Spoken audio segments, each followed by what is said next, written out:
Alright. Welcome everyone back to No Man's Sky. Last time I had a big stream, it was for the Beyond update. And I think I played a little bit afterwards. But here we are, about to see. Look at this brand new interface, ain't this nice? Oh, this is so nice. Play the game. Oh wait, gotta hold it down. And we're gonna, like I said, we're gonna go to creative so we can see everything the game has to offer. Because I'm not going to mess with my main save, because just in case things go south, I would hate to lose any valuable stuff that I have.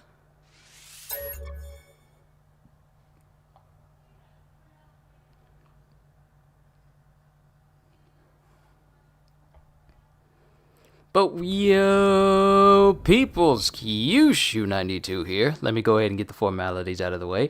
Here to bring you yet another instance of No Man's Sky.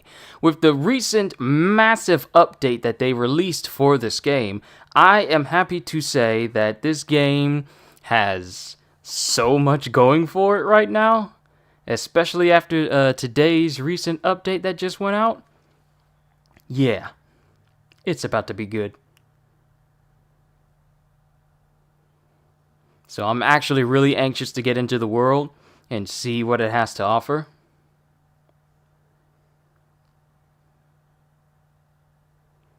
So yeah, let's just wait for us to get back to solid space. Sorry, I'm just checking some things here and there.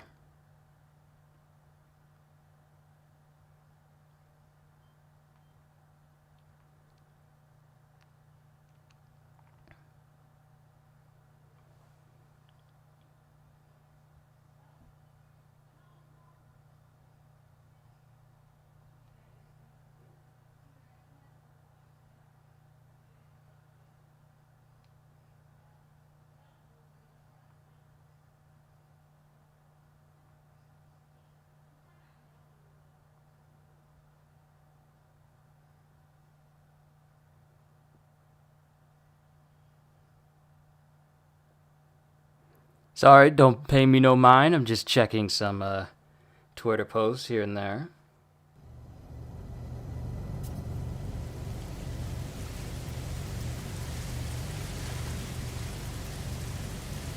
Let me go ahead and let people know that I'm live here. And then we'll get this started. Community research milestone, tier 3 complete. Alright, so I kind of flew to a planet yesterday just to explore. Clouds, look at the clouds. Clouds just don't look static, they actually look cool.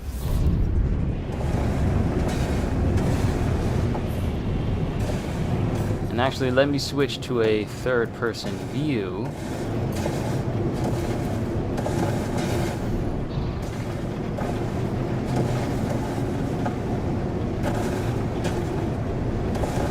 I was wondering why my ship was just trailing into the water like that. I was kind of wondering why I was doing that.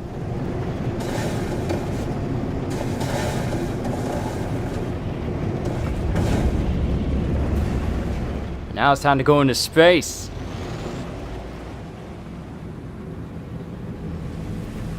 And see these planets as a whole.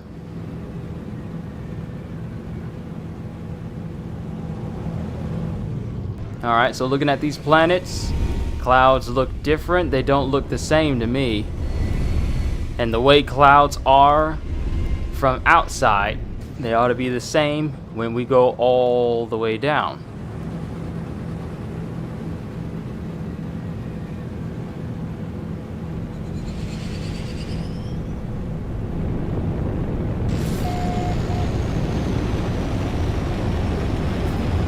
Yep, flying through the clouds.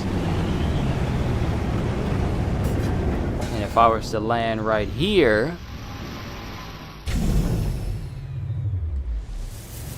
and get out and look, that same cloud should be kind of like right there. There's a hole of that cloud right there. But since the clouds are moving,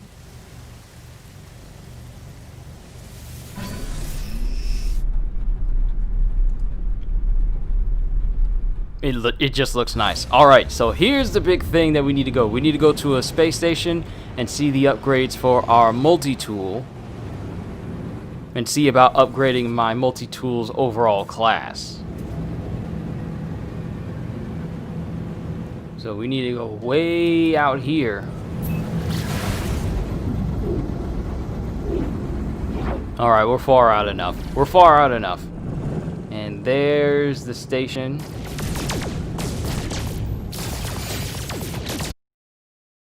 Best upgrades that I could. So here's how the menu looks. Here's how the menu looks. Revamped and everything. Technology slots. Technology, cargo. Made my S-Class freighter. Still got some stuff to upgrade. Need to get a better ship upgrades over here. But let's go ahead and get back to the space station so we can see where some of these perks are, where some of these upgrade modules, to see about upgrading our multi-tool real quick. And then we're gonna go out and see if we can find some of these brand new planets. I got unlimited warp cells and unlimited hyperdrives, and I am ready to see what all these planets have to offer.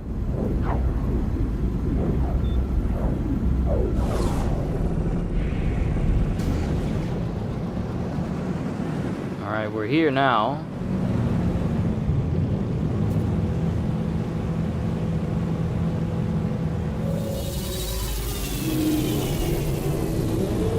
So let's see what we can see.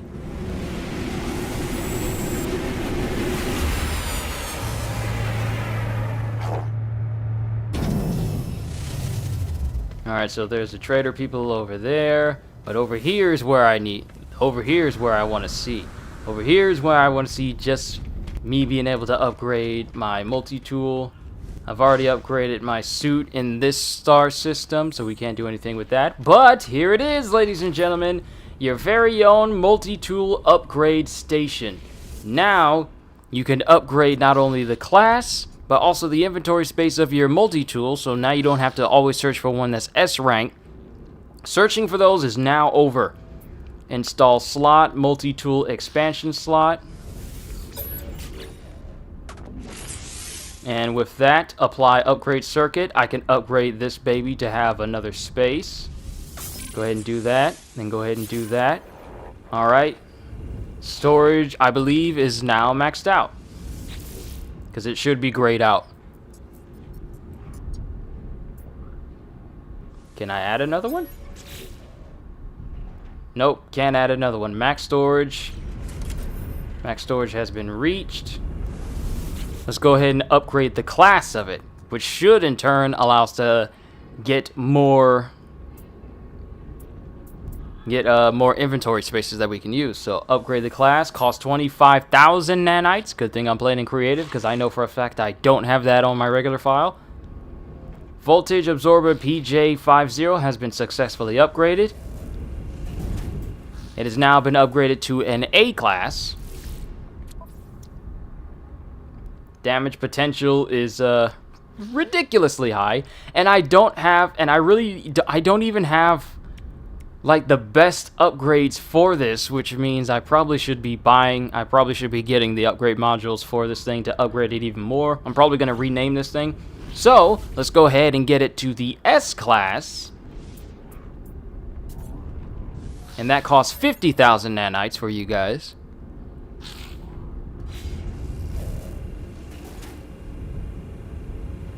Alright, it is now officially S-Class. So the damage output was at 3,700. Looking at it now, it is now at 3,900. So the class also affects the damage you deal with this, which is also really cool. And since we got it, since we've upgraded my multi-tool to S-Class, now let's go ahead and see if we can purchase some brand new slots. Can we purchase brand new slots now that we have access to it? Nope. So we've reached the maximum size. Even though we've upgraded the class, we can't upgrade it that way. Hold on, let me try the other option. Let me try that. So I use a multi-tool expansion slot, but What about purchase new slot? Will it? Nope. Nope, we reached the maximum slot. So that is 3, 6, 7, 8, 16. Yeah, these are their max slots. 3, 6, 9, 12, 15, 18, 21, 24. 24 slots. Even if you get it to S class. So with that being said, let's actually go ahead and purchase some modules so I can actually get this thing to S rank. We'll get some S rank tools on it. And go down to the best one, the only one that has a plasma launcher, so we'll get that. Then we'll install it. Then get rid of this old rinky-dink model that we got on ours. Plasma launcher, that is a bolt caster upgrade that some of these are kind of mix-matched a little bit. You are supposed to be right here. I'm not really concerned with like scanner upgrades. I just want to have shooting upgrades, which means this needs to be right here. It's taking up space. This needs to be right here. It's still kind of limited what space you can have on this thing. And I kind of want to have access to everything, but not everything is good. So, let me... Do I need the plasma launcher? I don't. I prefer to have fast shooting guns or the javelin. So, any of these I can just rebuild on the multi-tool, so we might as well just get rid... Pulse spitter, I'll keep. But plasma launcher, well, geology cannon. I kind of need that.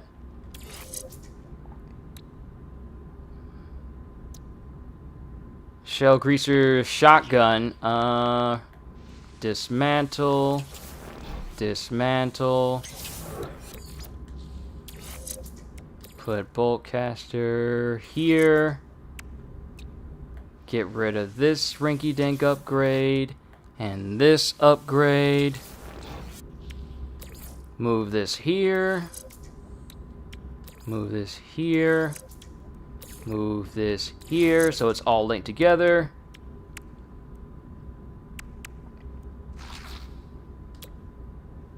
Then we have S rank stuff for the drill.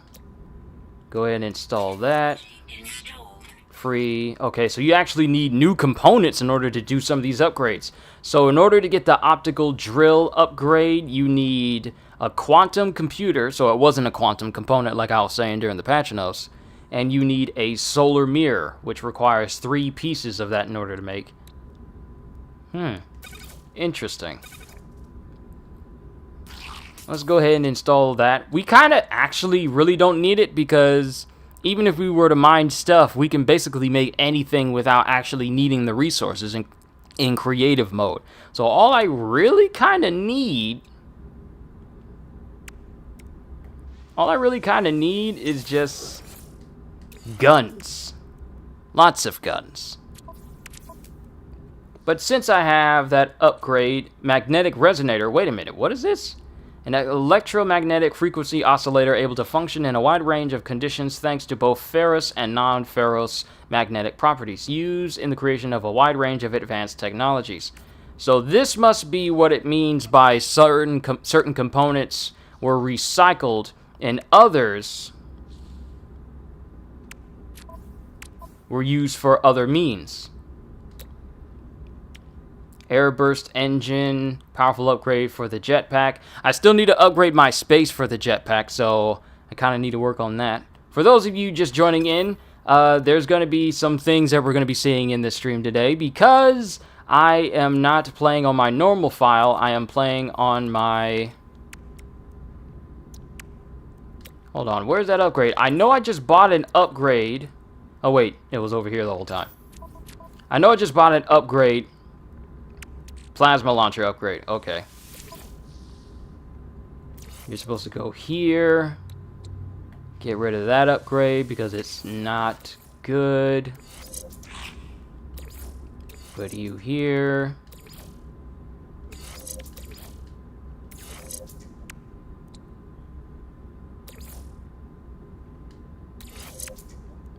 Do I really need the drill? I may keep it, but I don't think I need it.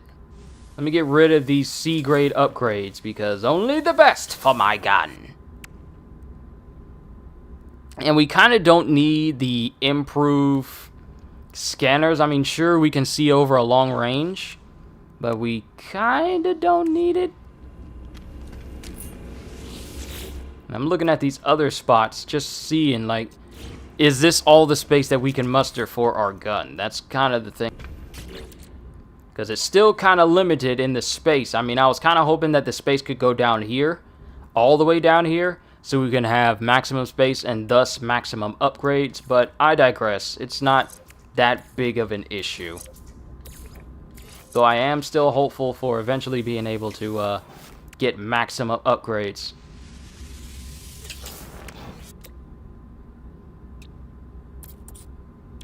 And there was an upgrade. Okay, these are A and C.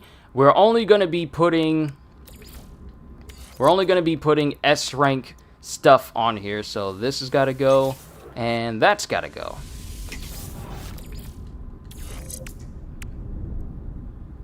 Okay. Now it's time to go out into space and see just what type of upgrades and what type of new worlds are out there. I just wanted to see what upgrades we can do for our multi-tool. It turns out you can upgrade it a lot. Get the damage output all nice and good. Let's get on our gilded flare and head right back out to space. So there's some planets that I haven't explored. I've discovered this planet. Well, it's a moon, actually. And I have not gone to this one, so we might as well. Engage!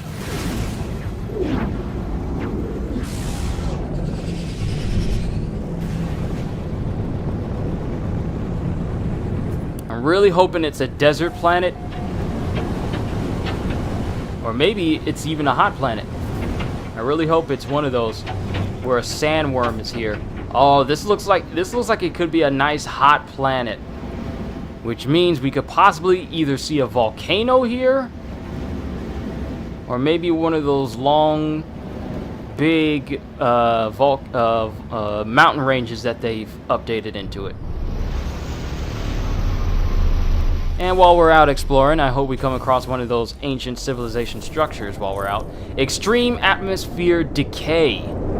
Alright, so is this a toxic planet or a radioactive planet? Yep, it is radioactive. Can't really see too much over there.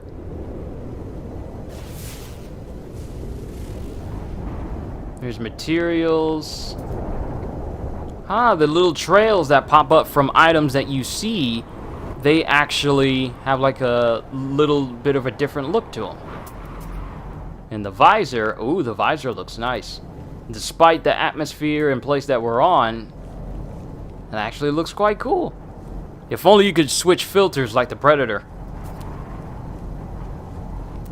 But I digress. Buried technology module. Jetson pod.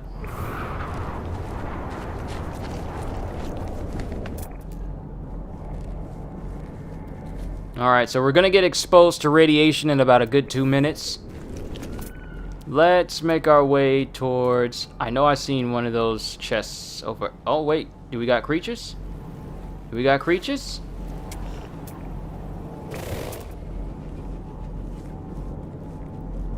I think we got creatures.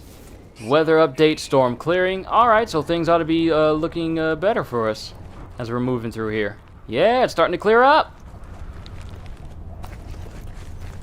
I still don't have like a maximum best upgrades for my guy.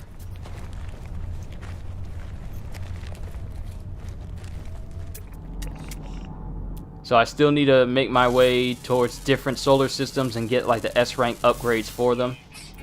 And that's 56,000, and I don't even have the best upgrades on me right now. So I know for a fact that when I get back to my main game and put some more of the upgrades on me, oh yeah, I'm definitely going to be getting the maximum payout for some of these.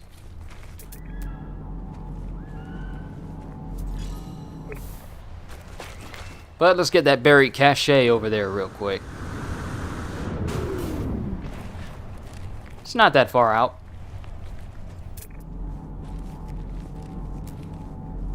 Hazardous flora. It's still going to be the same little plant tentacle that pops out. I'm just looking around to see what other new creatures we could be seeing out here. I know we got flying Wait, what is that? That looks like something. I know we got these flying creatures out here, but I can't... Wait, what is that? What is that? I'm trying to see other things that look like that, but that specifically by itself, what is that? I'm curious as to what that is. Hold on.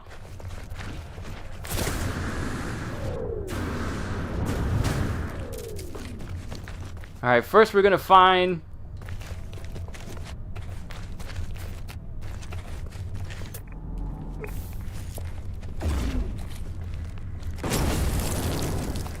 First we're gonna find whatever's in this buried cache real quick.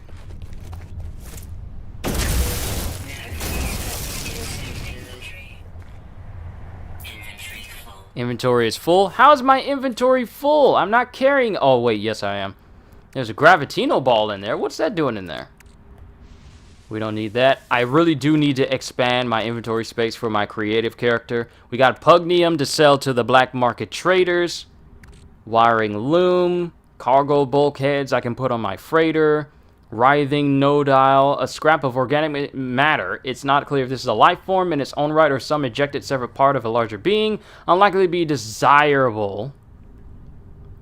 Wait, you can process into raw materials right there on a spot? And it gets turned into mordite. Okay. That's interesting.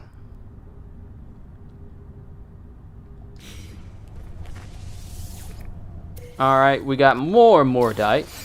And now let's find out what that little thing is out there. Where is it? I know I just saw it. More floating creatures. But where's that little spike that was by itself out in the distance?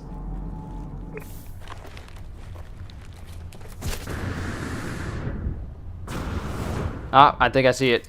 We need to get to the clearing, though.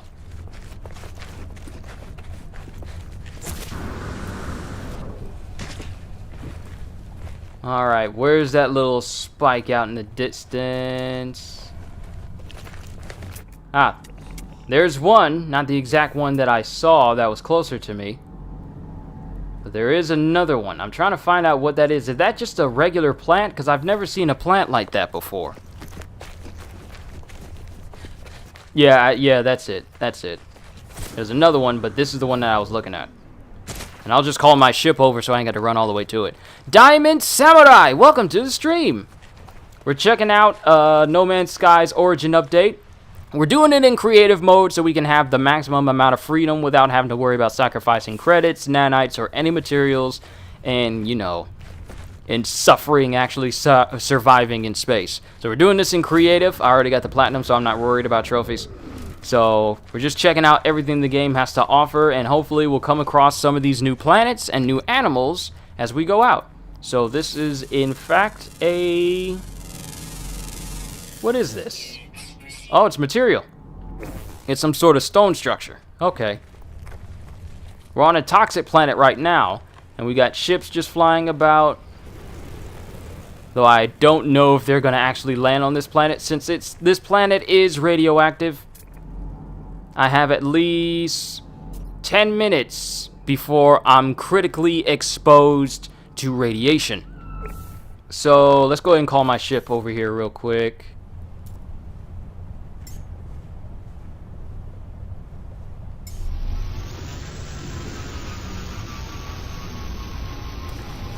Yeah, there's my baby right there. I really hope I can get myself my hands on an exotic ship.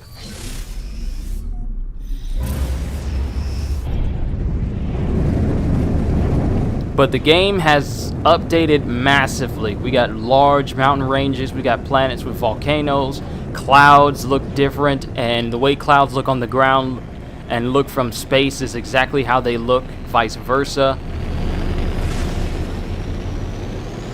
So they've done so much with this game, and I haven't even scratched the surface of it. Alright, well, where else is there another planet that we can go to? Is that one that I've been to? Have I been there? I don't think I have. Unknown planet. Yep. We are going to... First of all, we're going to clear our path so we can do a straight shot all the way over there. It's going to take us a couple of seconds to get there, but hopefully this is a blizzard planet so we can... Object of interest detected. Exit pulse to examine. Wait, what? What is this? I'm sorry, who are you? Who are you? Where did you come from? People can literally travel with you in slipstream space and want to trade with you in the middle of space? I don't know what you're saying because my Gek language is very, very low. Even before I speak, the pilot has already prepared their cargo manifest. They seem keen to do a deal. People will want to trade with you while you're flying in high speeds in space. Like, hey man, I know you're trying to go in this direction, but I got some good stuff. Welcome, stranger. Okay, let's see what you got. You got a Gek relic and a Gek nip. And not much else. It's all good. I'm fine. And then they're just gone. They just leave. People can literally hail you while you're traveling at light speed in order to... That's an old feature. That's an old feature. People can actually hail you while you're flying. I never encountered that, so that's new to me. But if that's an old feature, that's been here for months. I never knew that. That's never happened to me. Granted, I haven't really played this game in a very long time.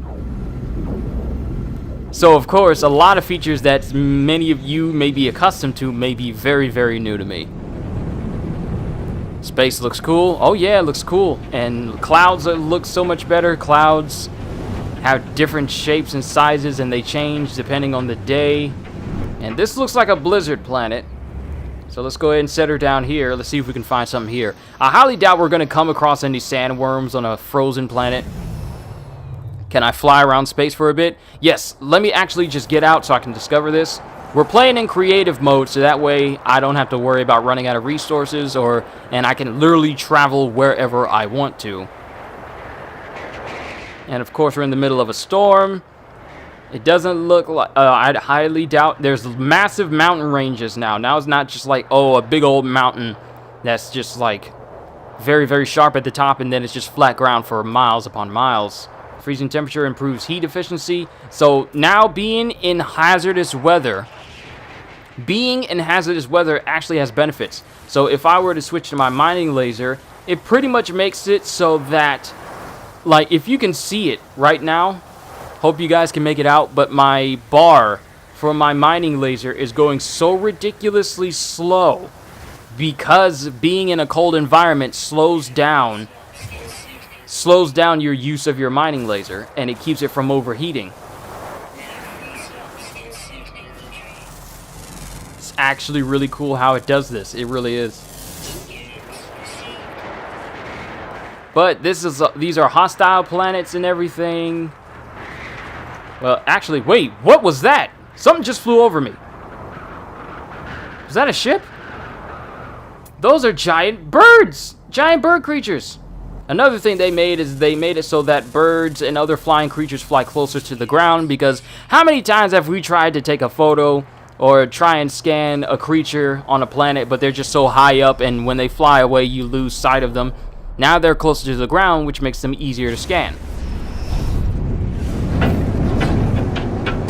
And this planet also has massive lakes and oceans on it as well. So it's not only is it frozen, but it has frozen waters as well. Another thing is, if you go underwater, there's a depth meter, which lets you know just how far down you're going.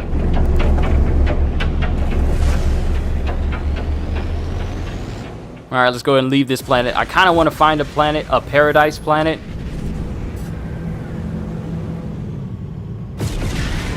Oh, we got some more fleets coming in here. They did say that this Origin update is just the beginning of what they want to do. So I really hope that eventually at some point we can actually get massive space battles. Or maybe And this is just a wild big speculation here. Maybe we can get to a point where we can actually pilot our massive freighters that we buy, and you can pilot that. Sorry, pop-ups. You can pilot that and then just engage in massive space battles. You can upgrade your freighters to have different weapons and different ships and all sorts of different things on them. Okay, I've already discovered that. We've already seen all these planets. Time to go to a brand new star system and see, well, what we can see.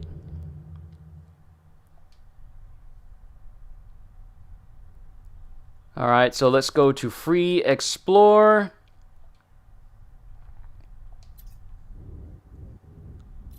Let's find ourselves. I've already visited that location. I believe green is the highest place you can get to, but this one, I want to go to a planet that has like 3 stars on it, or it's like really, really cool. I've already visited that place. Places with names on them I've already visited. So it's nice that the names of places you visit are actually on the star system themselves. I know this is an old thing, but it's just a nice reminder. So there's water here, so let's travel here. Engage the afterburners!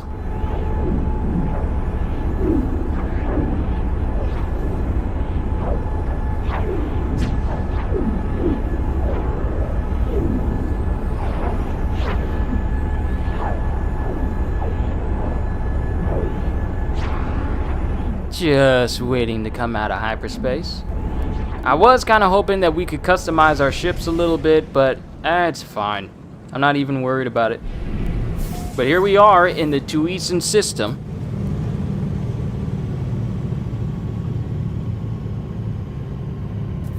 Oh, hold up. I just got a letter. Be right back.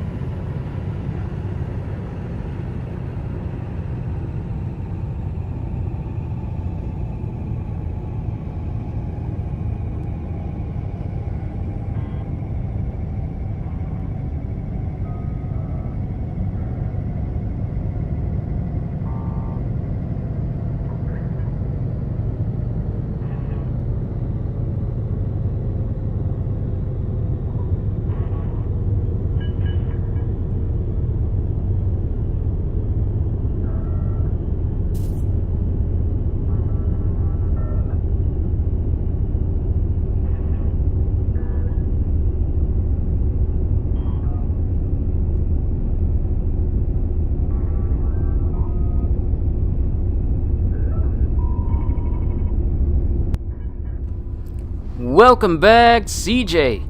Playing some of that No Man's Sky right now. I likes that. So, now we got another planet right here, unknown planet. Does it look like it's pulsating to you? It looks like it's doing that to me. Oh no, that's just space in general. Also, what type of place is this? Is this a binary? Is this a binary or tertiary star system? Do we have 2 stars in this place? I feel like it's behind this massive planet. Actually, let's look at the galaxy map. What is actually here? There's only 2 planets here. So let's go to this first one. To the first one! Hopefully we find something good.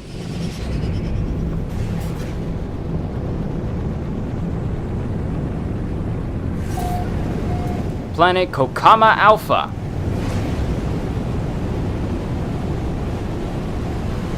This looks like a desolate... Yeah, this looks like a desolate planet where there's nothing on it. Oh wait, this might actually be a glitched out planet.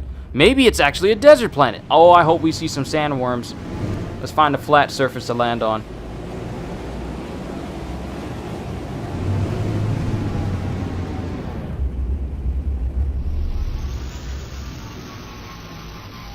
I hope there's an indicator to let you know that, hey, sandworms are here. Please be careful.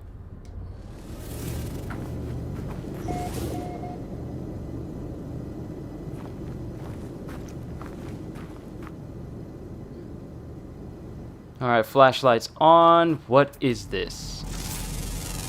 Unidentified plant. Underground bubbles. Sapling. Whatever it is, it stretches underground.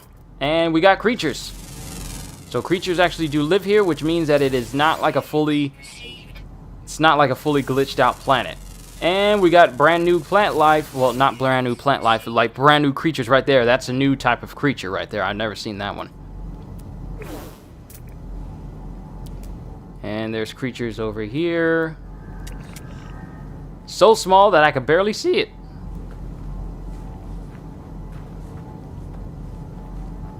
So small that it won't even let me scan it. Let me scan the mini creature. They're all just casually walking around my ship.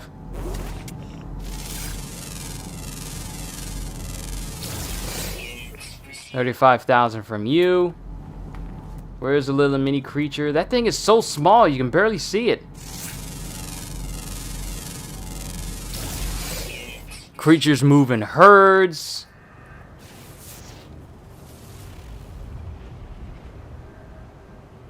I'm looking around to see if there's any structures, like actual archive buildings, but I'm not seeing that. So it might not be on this planet. Luckily for me, I can go to any planet that I want to.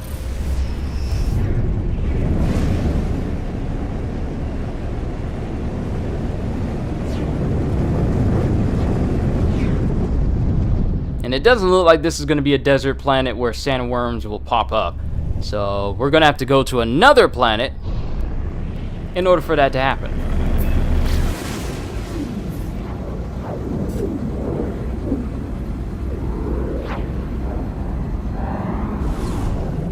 Alright, we're out far enough.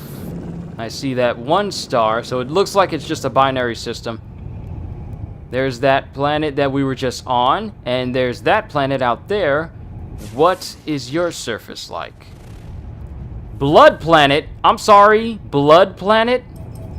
We definitely have to go there now.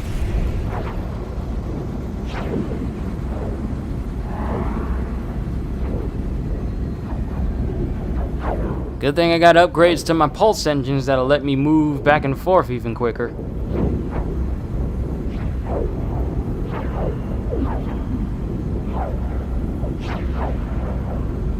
Man, this game update came right on time because a lot of us are suffering through waiting on games to come out, and some games are updating, but it's not good updates. It said it's a blood planet. I don't know if it's going to be covered in blood, though. That remains to be seen.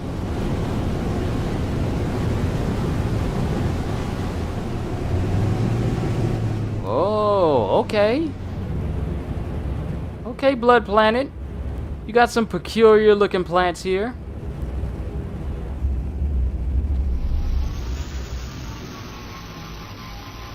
What is that in the distance? Is that full-on giant mountains in the distance? Like, look at these giant plants just moving in the breeze.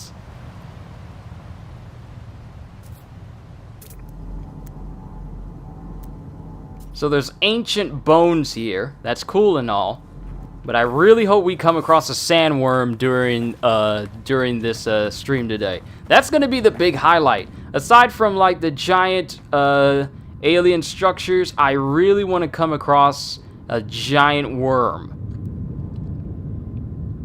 This planet feels like it should be underwater, yet it's not.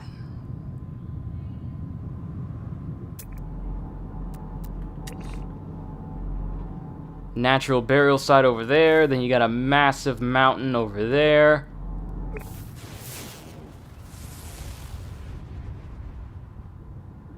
I'm keeping my eyes peeled for any sort of movement that is creature related. Fauna is frequent. Sentinels are not present on this planet, so we don't need to worry about that. Oh, we got creatures. Welcome to Jurassic Park! I don't think I've come across an alien stegosaurus in my entire time of playing No Man's Sky like this. And I've had this game for a minute, and I have yet to find something like this. It doesn't have the spiked tail, but it has the plates. And some of them have fins like a Spinosaurus. Wait, did I call it a Spinosaurus? I meant Stegosaurus. Apologies if I got that name wrong. You would think I'd know my dinosaurs better. But the creature mentality is now they move in herds a lot better, where they stay together.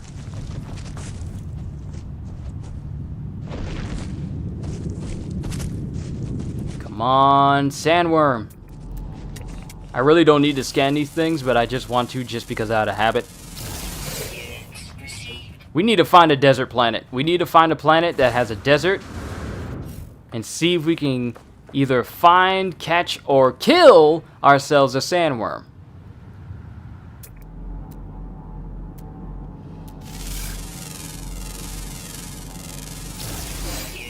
And here I am having this stream of No Man's Sky, and I'm going to have another stream tomorrow showing off the new One Piece Power Warriors 4 Supernova pack that's going to be coming out that has Drake, Killer, and Uruj in it, so I'm looking forward to that pack releasing. It doesn't seem to be a planet where sandworms are present. You would think that maybe it would tell you. You would think it would maybe tell you that, hey, there's sandworms on this planet.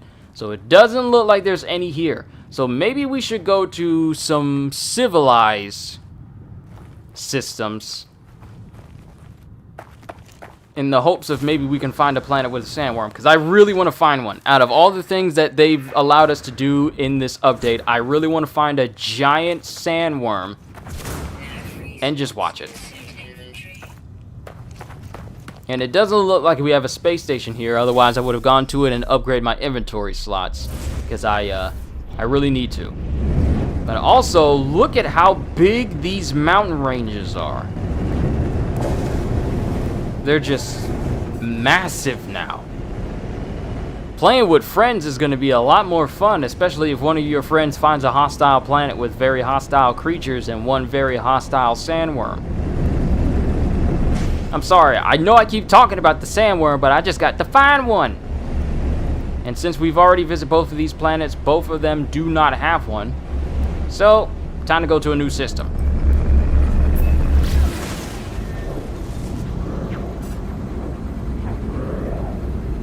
And for that to be a blood planet, I've noticed a distinct lack of blood on the planet. Alright, time to go to a new system. Yo, Thomas, what is going on? It's good to see you.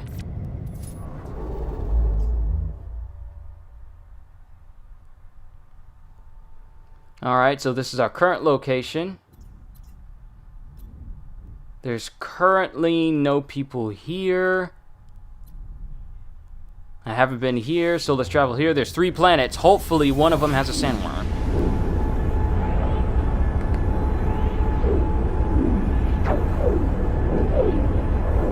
Oh, I'm doing fantastic. I am doing so fantastic. I'm streaming for my audience, and that is literally the highlight of my day right now. If I could just stream all day, I would.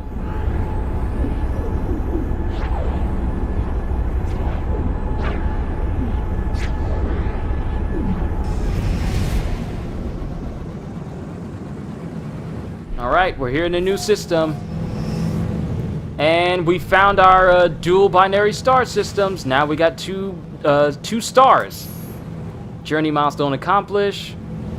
Warping, no doubt. So you like the Reverie? Oh, the Reverie stream with Roger and all the rest of everyone there. It was amazing. It was great. Having the writer for the One Piece live action show pop in as well. That was also really sick. Alright, unknown planet. Is it frozen? Terraforming catastrophe. What type of planet gets a title like that? One we're about to go to, no doubt. terraforming catastrophe. And from the outside, it looks like it's completely frozen. More than likely it is.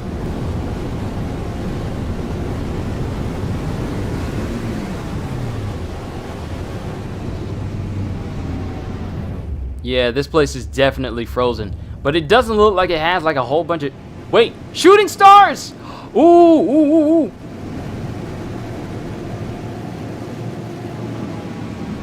I just saw one land. It doesn't look like it made an impact, though.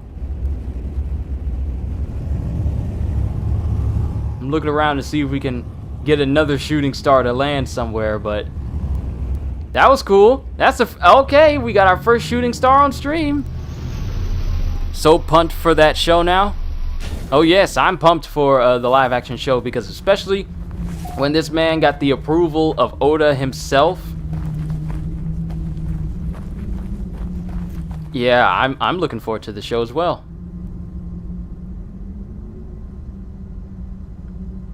I'm keeping my eyes peeled. So that was just a regular shooting star. It wasn't a meteor shower, because we got meteor showers now.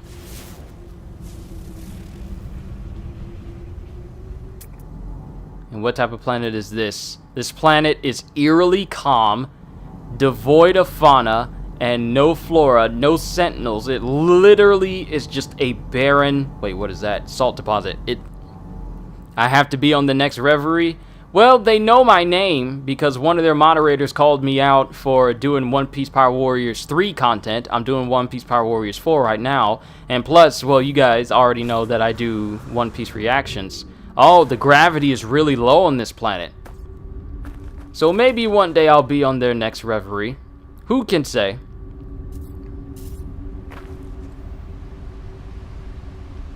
I mean, I would like to give my own opinions on things that are happening in the world of One Piece and my own impressions as well. But they know my name, so maybe one day. Yeah, there is definitely low gravity in these places. And the thing with anomalous planets is they have a rare chance of just disregarding the laws of physics and will just, for some odd reason, have an event that happens on the planet that causes the gravity to just disappear, where you can just literally float on and on and on and on.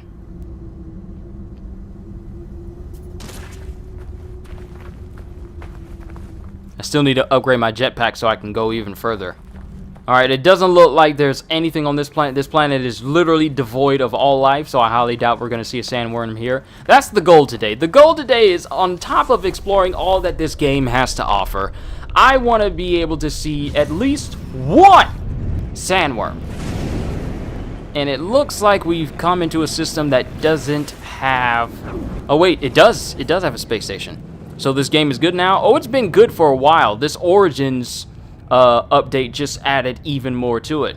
Alright, we got a space station. So let's go there and upgrade our inventory. See if we can find ourselves some brand new S-Class mods. And then come back out and check out some of the rest of the planets that are here. But yeah, Thomas, the game has been good for a nice long while. Ever since their next patch that they created, this game has been good. But this update had just made it go from a game that's good to a game that's really great. And they said that this is just a next step of what they want to bring to the game. And this game has like literally so many different things going on for it with this recent update that just dropped today, that I can only imagine what they plan to do in the future. And all of this for free as well. Like, for 3 years they've pushed out all this content for the game, and not once had they added for a single cent, except for, you know, people wanted to actually buy the game, which is actually on sale right now on PlayStation. But the fact that they never charged a single cent for all these updates, all these patches or anything like that, and they just gave it all for free. Not many devs are doing stuff like that. You know, saying like, we want to make sure you get all the best stuff and we're not going to charge you extra cents for it. You don't see many devs doing that nowadays. Usually it comes with, well, you just got to wait until we release the patch, and then it releases and then it's lackluster. Hyperdrive and shielding. Okay, I need shielding because I intend to be shooting people. Lots of people. And I want to make sure that the Gilded Flare is at the maximum output of shielding. And this is as far as my upgrades can go. I can't put any more into this.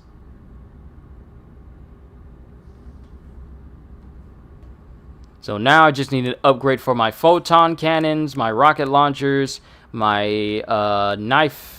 infra knife accelerator, peak damage potential 3,595. That's the damage potential I can get this thing to. Peak damage is 2,920. Damage potential is relatively high for this since I've upgraded its class. Cyclotron 4,000. Photon cannon 3,000. I still need to get upgrades for the rest of these, which means these have to be moved so that they don't take up precious upgrade space. Slowly but surely, we're putting some of the good stuff on here. And hyperdrive, I already got a whole bunch of upgrades for. I don't think I can have any more upgrades. I just need some upgrades for the pulse engine and maybe some upgrades for... Nope, I think I reached the limit. Nope, I got everything that I actually need for my ship right now. Any upgrades for my multi-tool? Such as a pistol upgrade, maybe? Mining beam and plasma launcher. I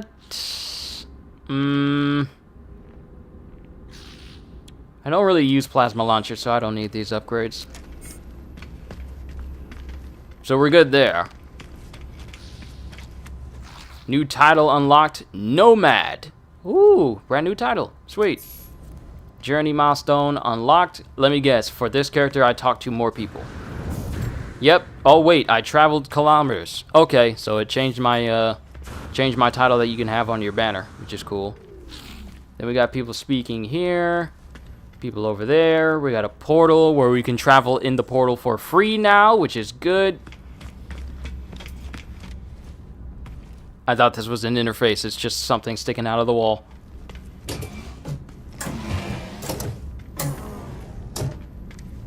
It's cool that you can look outside your window and see a planet, and you can go to that planet. Is this what it feels like for people who play Star Citizen? You see something out in the distance and you can go to it? I feel like this is what it feels like.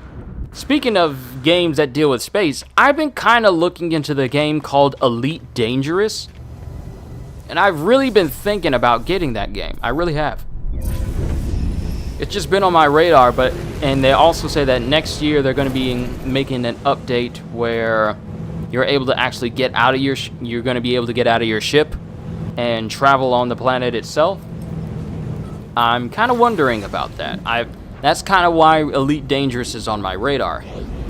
So, there's that. Yep, there's that.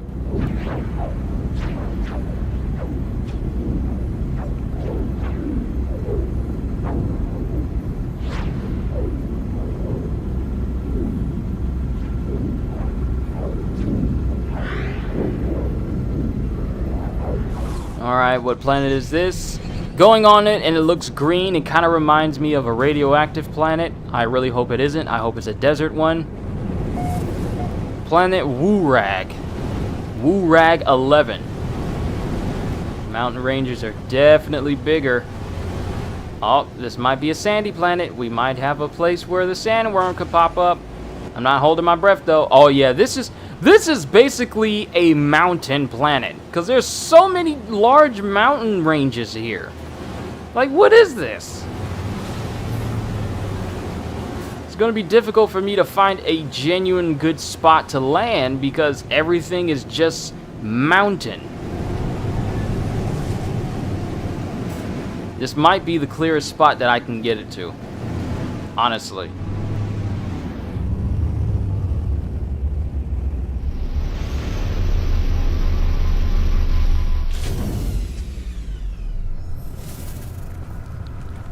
Alright, particulate winds, high energy planet.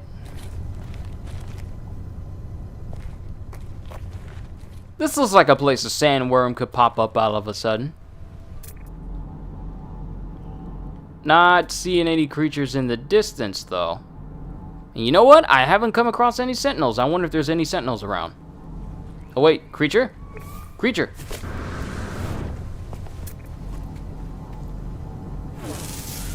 And there's a big one walking in the background. I see you. What sort of creature is that?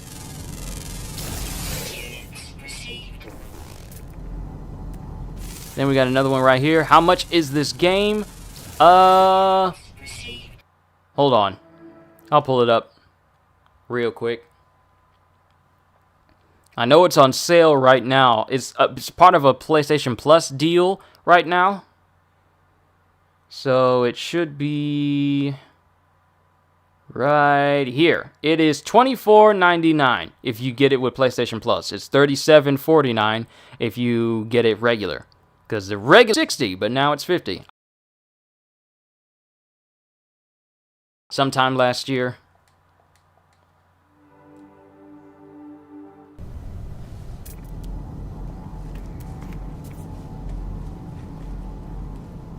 You're in space now, you need a vacuum. I'm surprised being able to get out of your ship in space is not a thing, considering we're in a sealed spacesuit. So I'd imagine at some point being able to explore being in outer space outside of your ship in orbit, I feel like that might be a thing they do at some point in the future. I'm not going to hold my breath, like I say for many things, but it would be cool if they do something like that. So I got my PS5 pre-order done? No. It would have been nice to actually get my hands on one, but, you know, they don't exactly last long when it comes to pre-ordering them. Because every time you try, it's like, oh no, we've run out. You're going to have to try again later.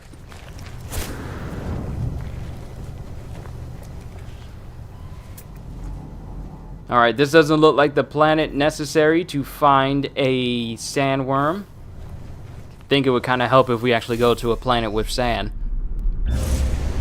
So this is a full-on mountain planet, which is really cool because it's just nothing but mountain ranges. But let's go back into space and go to the last planet because I believe there's 3 here. I think there's 2 planets and 1 moon. So we need to find that. Wherever it may be.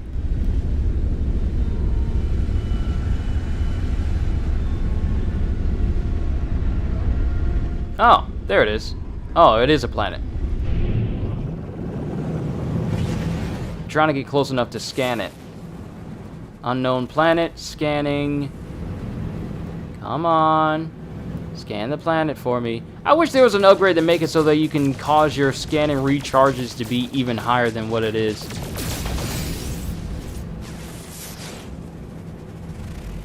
Charred planet. Is this co-op? It has online, so you can join up with people. You can join up with your friends can join up with you. You can go pull up the Nexus, which will let you join up with a bunch of people and do different missions together. New Bulger. Charred planet, Solanium. Oh, so this is going to be a hot planet. Ooh, please let this be one with an actual volcano on it. And please let it be Firestorm so I can actually see the world actually get set on fire. I wonder if that will actually cause harm to your character if you are on a planet. Hey, Stephanie! It's good to see you here. So used to seeing you in Chris's streams whenever he's on Twitch. But welcome. Welcome, welcome, welcome. We're just checking out this brand new update for No Man's Sky right now. I've been trying to look for... those plants are new. I don't remember seeing those here before.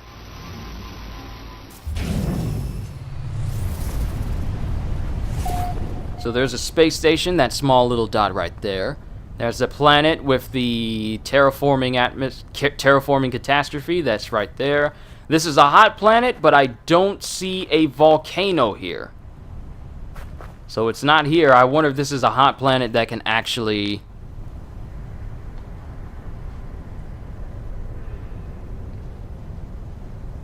I wonder if it can actually get the weather system. I wonder if it can actually get really hot to the point where we can actually see a firestorm pop up.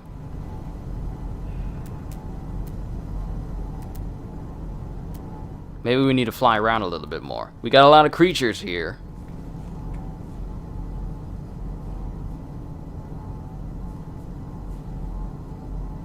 Haven't been streaming lately. Work has been sucky and tired afterwards. I know the feeling. It's kind of the same for me. If I could just do this all day and just... What the heck? If I could just do this all day and just stream and play games and do stuff for my peoples and my subscribers and everything, that's actually what I would do. New title, Analyst Kyushu. So we got another. Got another title right there. But yes, if I could, which is what I actually am trying to work towards, then I most definitely would. What is that red streak in the sky? Why is that red? I'm actually trying to actively find a volcano just to see what will happen.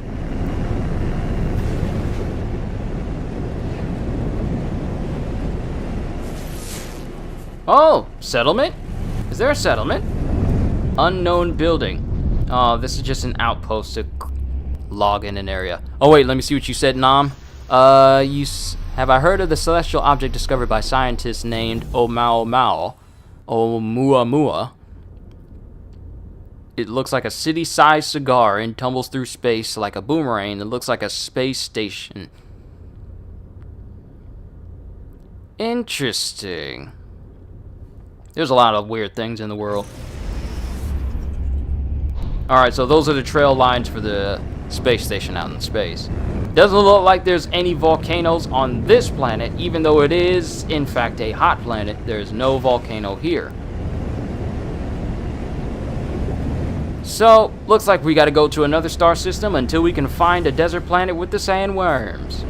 And maybe we can find one with ancient, giant celestial buildings as well. Alright, into the atmosphere! Rocket, I'm taking a rocket. I'm packing my suitcase. And look out, moon, yeah, rocket. Into outer space. Goodbye, human race. I'll be there soon. Blast off on an adventure. Yes, I said adventure. Collecting stones, and it's my way on the all-space highway. And that's why they'll all say, there goes Astronaut Jones. Alright, that's out of range. That one I haven't visited, so we're going to go to this system, and then we're going to travel to the next one.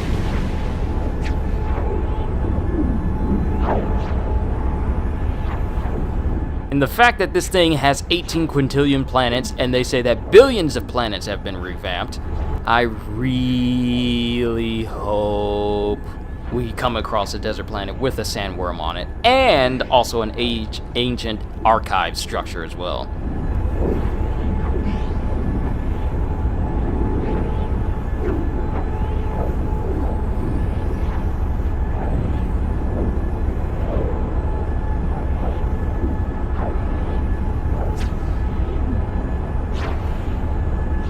You know what, Stephanie? I think you may have the better theme for, you know, going out into space. Mine's is from Astronaut Jones from SNL, but yours is far better than what I tried.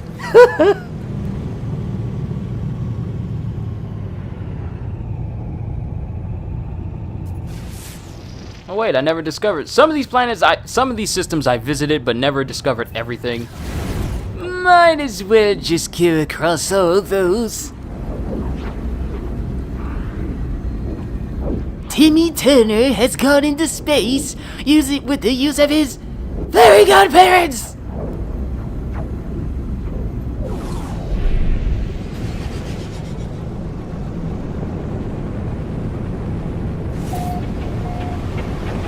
Wait, what sort of texture is this planet? Wait! Oh, wait, this is an ocean.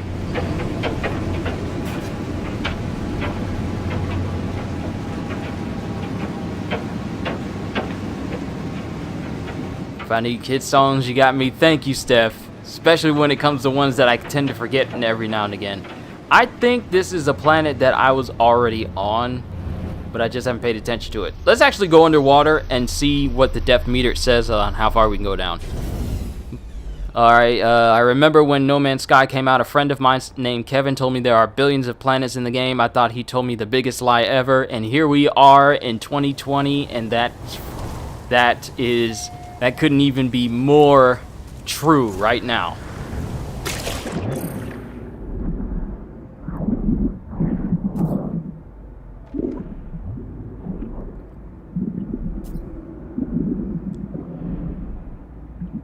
Yep, it does in fact tell you just how far down you go. You can now tell just how far underwater you are, which is cool if you're building underwater bases. We're going on a trip in our favorite rocket ship, zooming through the skies, little Einsteins. Climb aboard, get ready to explore, there's so much to find, little Einsteins. Alright, that's gonna be... oh wow, that's even deeper down here.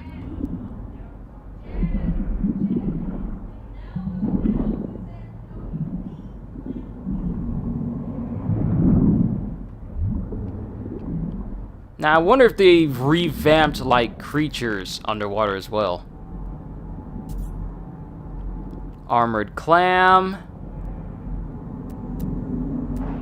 There's a lot of materials under here. But we'll get to that later, because right now, our goal is to find that sandworm! The bane of Beetlejuice.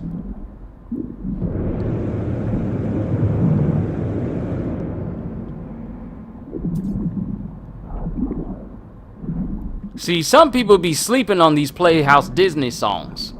Like, Little Einstein's got that juice. Mickey Mouse Clubhouse got that juice sometimes.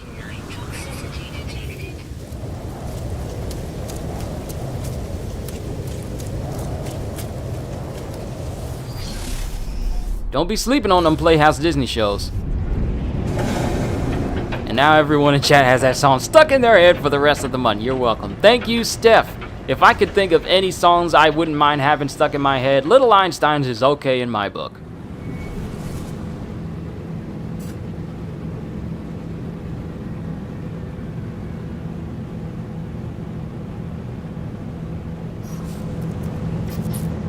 And you know what? I'm gonna get a photo of this. Hold on. I wanna get a photo of this. I'm gonna snap that on my Elgato. And then I'm going to save it as a screenshot.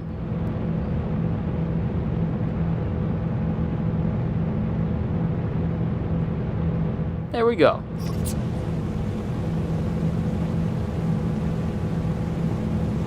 Oh, don't forget about Backyardigans. Oh, they got some great songs. Into the thick of it. Into the thick of it. Into the thick of it. Ugh. Dun dun dun dun dun dun dun dun dun dun dun dun dun dun dun dun dun dun dun dun. We're trudging through the bush on an on-way push into the thick of it. But we can't see where we're going.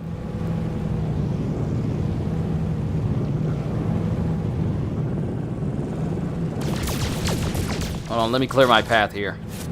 Did I go to that planet out in the distance? Unknown planet. I have not. We gotta explore that one. I will find a planet with a I couldn't even hit sandworm out. I will find a planet with a sandworm on it. This stream is not ending until we find one. And even then, if we do find one early on right now, I mean, we're gonna keep going. Wow, I've been going on for an hour already. How have I been streaming for an hour already? I literally feel like I've only been going for like 30 minutes. And I like the fact that the way you see clouds on the planet is how they appear on the surface. So that whole meme about clouds need to be fixed, yeah, you can't use that anymore. Atmospheric cloud structures. It even changes the way they are on time of day and whether there are storms. There better be a sandworm on this planet! Do not deny me what is my right to watch!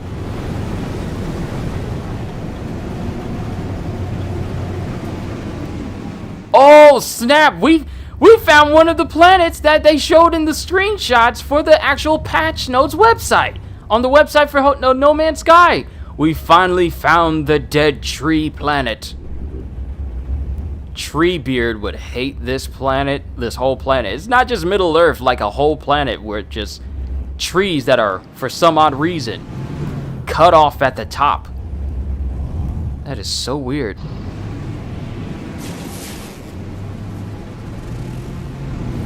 Oh, sweet, we got ourselves an ancient alien relic, and unlike my regular file, this one does not have a massive knowledge of alien languages, so not everything, I don't know every single word, unfortunately.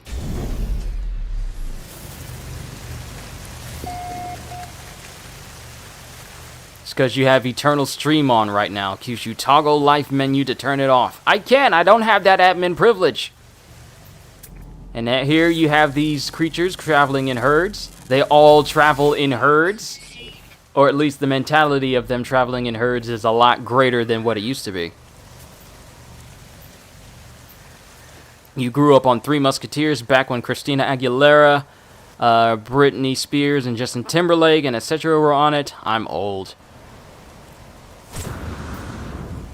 I'm going to be 29 years old next year, so yeah, I feel that little bit of oldness. Not too much where it affects my body, but I just have knowledge of it. Also, clouds got darker, which means, is there a storm about to pick up? Because now it done got dark.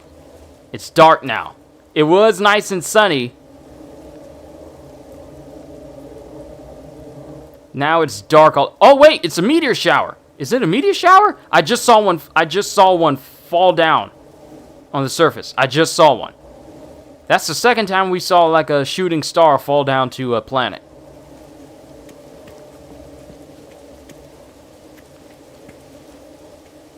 Just turned 33 in July. I win. Yep, you definitely have me beat. But that's where I'm going to draw this conversation to a close because it is not polite for a man to talk about a lady's age. That's just gentleman 101. You don't ever think about it. If that makes you chat mom, then CJ here is chat dad, because I believe he's older than everyone else here. I think he's in his late 30s, I think. I forget exactly what age, CJ. Have I seen the Amazon Prime series Upgrade before? I have not. Then again, there are a lot of shows that I still need to watch. I still need to sit down and dedicate some time to actually watching The Boys. I know.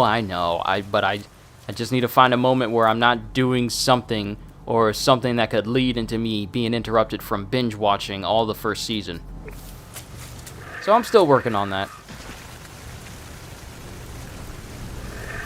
Even though this technically isn't a sand planet, and random ship just flies on by. Just pretend like I ain't here. Just gonna blow past me.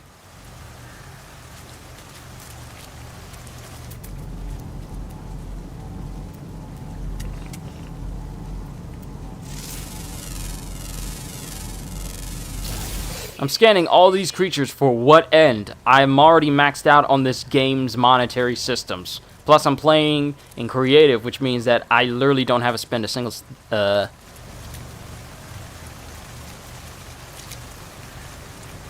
I don't need to worry about money because I can literally buy and create and upgrade anything without any need to have money. The rule of thumb, though, is if the lady mentions it first, it's fine to talk about. Whew. Alright, now it's getting all foggy down here. it's all foggy down here. Is this where some marshes are? Because the planets have been made to sometimes incorporate entire biomes where it's all just marshlands and swamps. Still not seeing any sandworms. Oh wait, that's a shooting star. I just saw that. I saw that. Now it doesn't look like shooting stars have an impact zone or any materials that you can pick up wherever they fall. I know it fell somewhere around this area, but I don't see it. So it looks like shooting stars are currently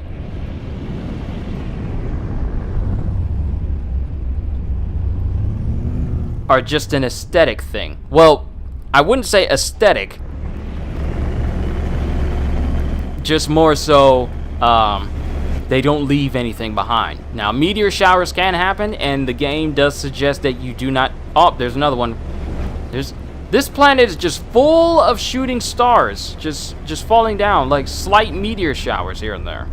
Maybe they'll update it so that meteor showers in the future actually yield rare rewards. That's why meteor showers are so rare on certain planets. It would be nice if they do something like that. Doesn't look like this is going to be a planet with a sandworm, though, nor is it a planet where there's going to be... I love the fact that there's fog, and dense fog down here, down in this area. You actually have to travel down here in order to see what's down here. It's not just... Oh! We got some words over here we can learn from language real quick. Elon Musk is making me uneasy these days. I think the Neuralink got to his brain. He looks like he's reading off a prompt every time he talks in public now. Ever since he had that presentation with that space truck, he has never been the same. Because didn't he have that space truck presentation before he revealed the name of his robotic baby?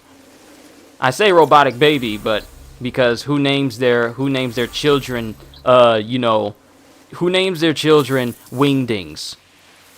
Like using the wingdings. Hey, Michael, what's going on? Oh, we found the hut! We found Yoda's hut! We're on Dagobah!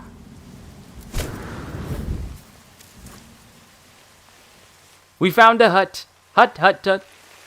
We just found Yoda's home. We just found Yoda's home. We just found Yoda's home. Wonder if he's in... This is the Dagobah planet. Not only did we find a planet full of cut off trees, but we also found a planet that has these little huts in here. Can you go in them? Yeah, you can go in them.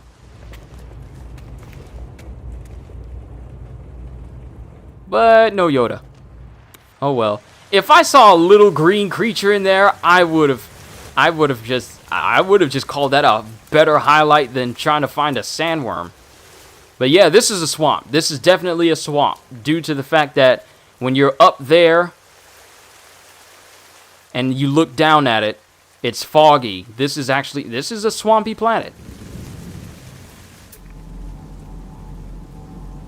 And I thought I just saw something moving over there. Yeah, there's some more creatures over here. This isn't exactly the exotic length of the type of creatures you'll encounter.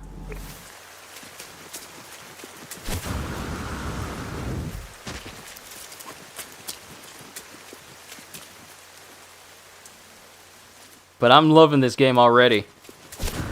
I'm choosing not to play this in VR because playing, Yoda's about to press charges for interplanetary home invasion. No, he ain't, because that's gonna bring attention to the Empire. He went to Dagobah to hide. And what better place to hide than a place that is steeped in the dark side? Blue's Clues plus Star Wars, best crossover ever. So we read those words. Alright. This isn't a desert planet. Time to move on to the next. We're just planet hopping at this point, which I'm actually okay with, because some planets I actually haven't visited.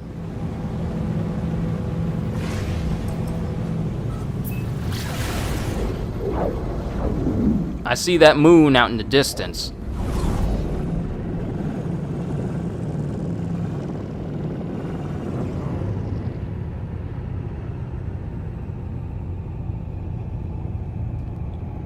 Empire is your favorite Star Wars movie as well. I It really is a good movie. I feel like Empire Strikes Back is the height of Star Wars storytelling, action, and pretty much everything it has to offer. Everything else, it's good, but Empire Strikes Back, I feel, is like the best out of all the Star Wars films. Oh, we got new ships over here. Ones I could potentially add to my fleet. I wonder, can you upgrade your freighter class? If that's not something you can do now, I feel like that's something you can do in the future. Unknown planet. Well, we're going to you. There's going to be a lot of planet hopping, peoples. I'm just letting you know now.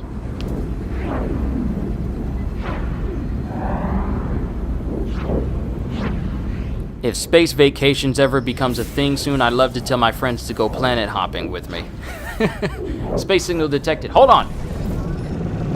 Okay, we got another trader attempting. So we got someone who sees us in transit, clearly sees us trying to go to somewhere, and yet they want to sell us their wares. Excuse me, sir, but I'm a little bit busy at the moment. Offer to repair. Oh! Communicator image sputters, the signal weakening rapidly. Merchant Frielstadt's ship appears to be in urgent need of repair. It may not last another warp. Well, here you go, because the game allows me to give you whatever you desire. The lifeform eyes widen with gratitude. They give me what they can spare before departing to repair their ship. Later, dude! We got some nanites. Not that we need them since we can buy everything for free. For free! But it's nice to be compensated for the hard work that you do. New Gek rank. Gek rank 2 of 9. I'm a client now. Sweet. I actually saw the original trilogy for the first time in theaters when it had its 20th anniversary release, and after we saw Return of the Jedi, your grandma took you to Blockbuster to buy the trilogy on VHS. Star Wars was your first fandom, so it holds a special place in your heart. Wow, that is wholesome. I feel like Star Wars is my first franchise I got into, because other movies came out, but Star Wars stuck with me the most because I would always watch it whenever it came on TV. I haven't had the pleasure of being able to see it in theaters, save for, I believe, Phantom Menace and Attack of the Clones. I feel like I've seen, like...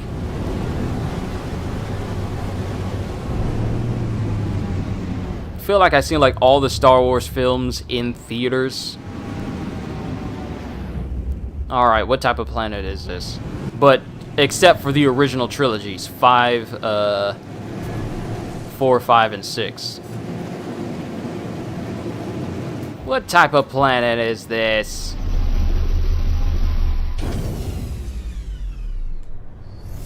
Where are we? Weather, sweltering. Sentinels, non-present. Flora, abundant. And fauna, fair. Doesn't look like a place where a sandworm would be.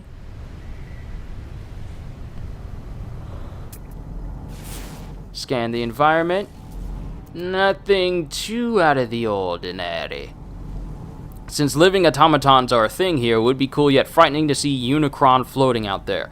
If we see giant mechs in space, I'm going in the other direction. Phantom Menace wasn't that bad. People just love to ride hate waves. It's annoying to me, but everyone has their opinions. I actually enjoy the prequel films. I got no problem with the prequel films. Sure, there are some things that kind of annoyed me, but not enough for me to say that, hey, it's a terrible movie. But that's just me personally. Everyone has their opinion. I will say this much, though. I do not enjoy the sequel trilogy. I don't. Because it takes everything that we loved about Star Wars and just standardizes it. It just makes it feel like everything we enjoyed as Star Wars fans, it just undermined it. Like constantly killing characters from the original trilogy to make us like characters in the sequel trilogy. Like for every character they killed in all the sequel trilogies, it felt like they were trying to make us like the newer characters more, because without the original characters there, and then we have to spend more time with these characters in the sequel trilogy, which also means that at some point we're gonna have to like them. Not so, because I don't feel that way. They did Finn dirty, literally made his one unique defining trait of him being our first stormtrooper on film to defect from the Order. And then in the last film, we just get a bunch of them all together on one singular planet on the same place of where the Death Star fell, which kind of confuses me because the Death Star exploded into a whole bunch of different pieces. So how did a piece of it actually remain intact? But they did Finn dirty because his one unique trait of being a stormtrooper turned resistance member was, you know, thrown out the window when you find a planet full of them. So Finn's most unique trait is literally just thrown out the window. He's just another character. Then we find out off camera in an article that Finn was actually force sensitive, but you never find this out during a film. You know, the place where you're supposed to learn about all your characters. We just find that out during just like an interview article. Like, Finn is force sensitive. Okay, when did he say that in the movie? He was, but we chose not to say that. Like, there's a whole bunch of show, don't tell, and there's some moments where you can tell and not show. And I just remembered that even when I went to that relic on that other planet, I did not actually go up to the relic site and actually get the knowledge in there. That's nice. Give me a quick second. I am being summoned.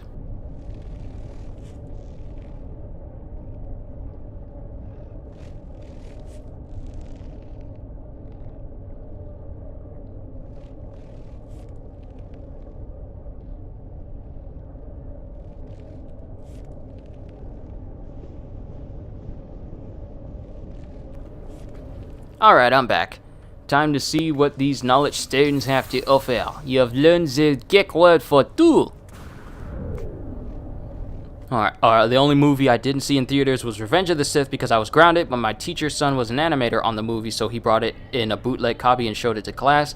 Yo, that's actually cool! Your teacher's son was an animator on the movie, but then my parents took me to see it a couple of days later anyway, because they do nice things sometimes. If I see Unicron, I will kindly exit reality for a couple of years to wash out my sanity in some cool water and rinse and repeat. If we get Unicron, then there's no way you can't just have transforming robots on this planet. Oh, we got a firestorm. There's firestorms. Okay, the planet is now hot enough where it's actually starting to set on fire now. Because this fire was not here. Wait, can you walk in it and not get hurt? Yes, you can actually walk in it and actually get burned. So these are hazards.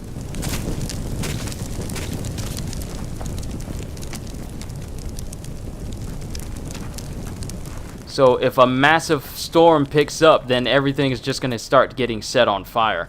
Which is not a good thing. This fire was not here when I came over here.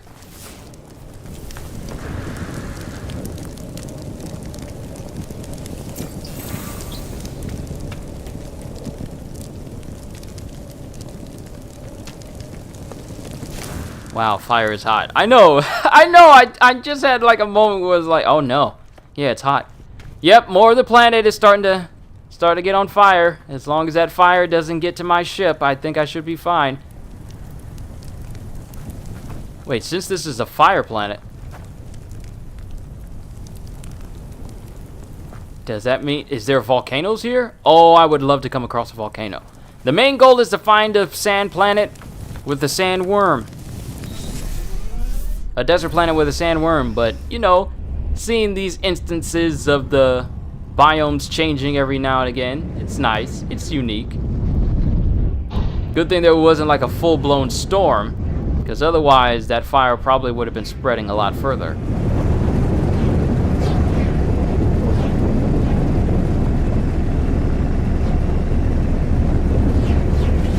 And we go to a deep ravine over here. Is that water or is that just shadows? Nope, that is the clouds. Those are just the shadow of the clouds. Alright. This is a hot planet. We need to go to another star system. We've already been to every single planet thus far. Now we need to find a star system with an actual desert planet on them. Don't deny me! I will find a planet with a sandworm on it!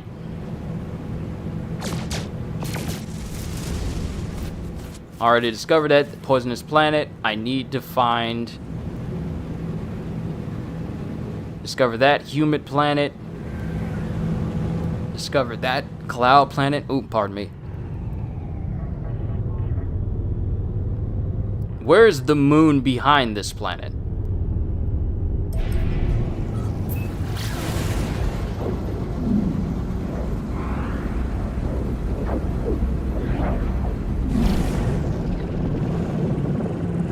Alright, and this is another dual binary planet. We got 2 stars in the distance. Oh, that's an actual nice screenshot. You know what? I'm going to take another photo. Oh, that's nice.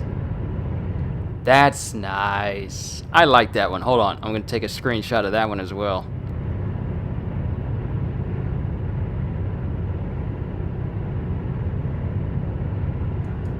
Screenshot. Then another screenshot. Probably going to switch up my background every now and again. That's nice, though. Alright, so we got this spot here.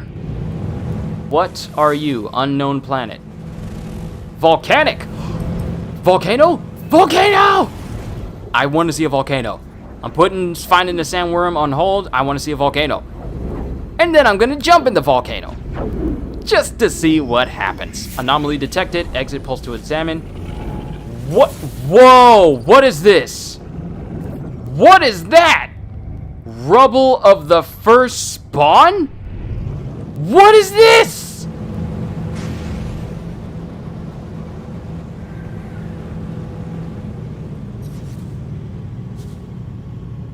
What is this?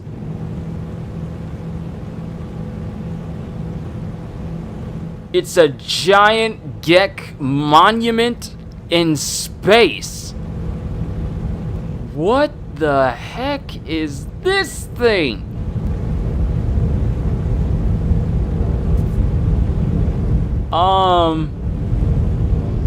Hold on.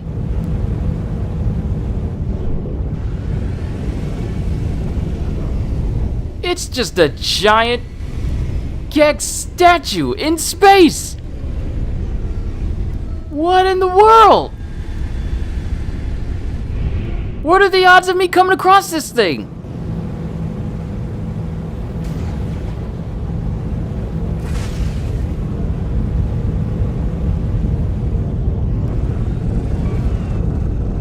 Doesn't look like we can land on it. Anomaly detected. Hold on, I gotta get a screenshot of this.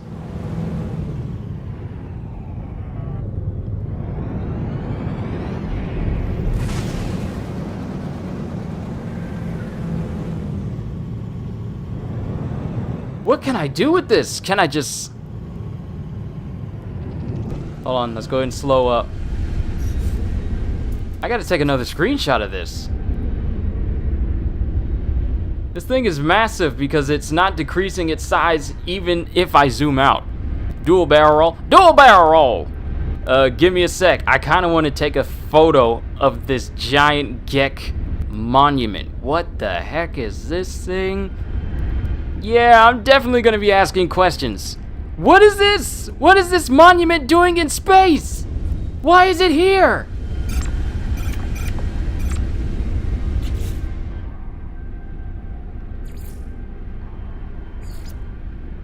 Exploration guide. Explore the Yalapi system. Discover all animal life on the planet rewards a large sum of units. Yeah, I know. Rubble of the first spawn.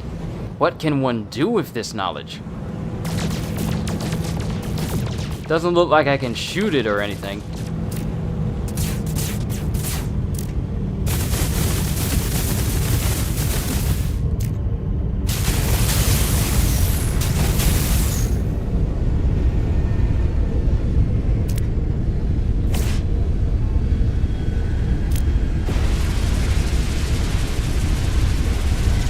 Huh. That's peculiar. Wait. Starship communicator. Message declined, channel busy. Wait, what? Oh, wait. Are you talking about... Oh, is it talking about that ship off in the distance?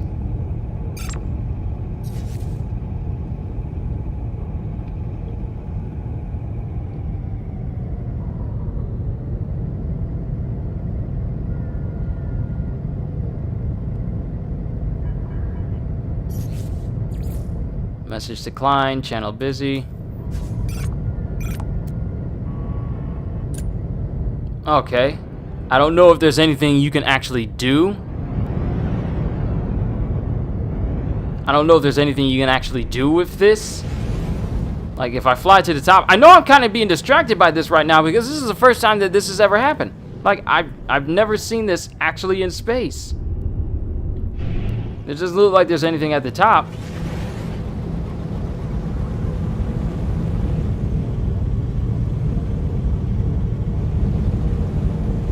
And it doesn't look like I can collect anything from this.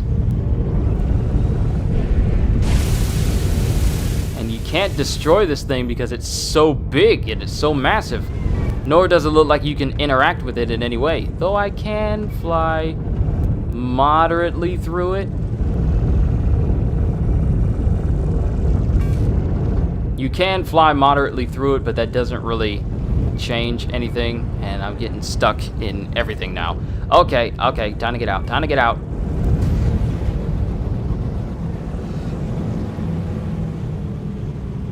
And now I done got turned around. Rubble of the first spawn. Is this a monument to like the first Gek or whatever?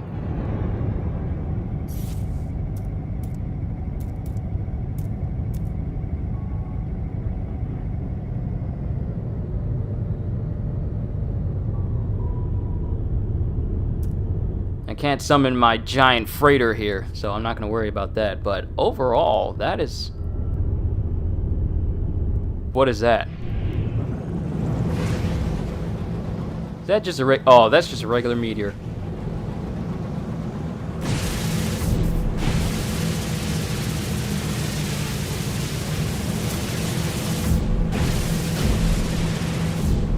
Okay, you can fly through it, that's cool.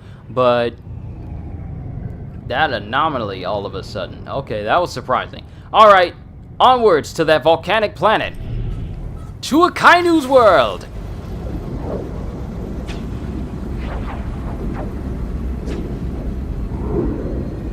To a Kainu's world! To a Kainu's world! I'm just gonna give a really, really hot take. I feel like Grover from Sesame Street is a far better character than Elmo. I don't know, I just feel like he's better than Elmo. I just feel personally, that is just my hot take. Grover is better than Elmo. Speaking of Star Destroyers, remember the name Star Killer? Force Unleashed, that name screams killing machine. It really does. And the fact that they tried to say that, hey, wait, is this a volcano planet? Volcano planet? Volcanoes? Volcanoes? Any volcanoes? Do I see volcanoes? Volcano! There's a volcano! And a very sharp mountain. Alright, ladies and gentlemen, we got a volcano right here. We are going to land. We're going to land at a relatively safe spot where we can set down. And then we're going to jump right into the volcano. At least it wasn't Galactus' world ship or part of Thanos' fleet. Oh, that would be something. Wouldn't it be something if they introduced like a antagonist? If they introduce an antagonist in this world? Oh yeah, this is definitely a hot planet. If they introduce an antagonist in this world and they had a massive fleet and you... Alright, so we got flying serpentine creatures, but no sandworms! I feel like I'm being denied seeing a sandworm on purpose.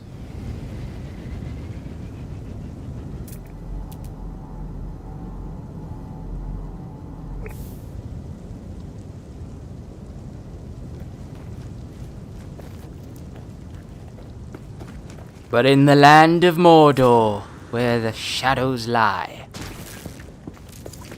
you go up to Mount Doom to see if we can die.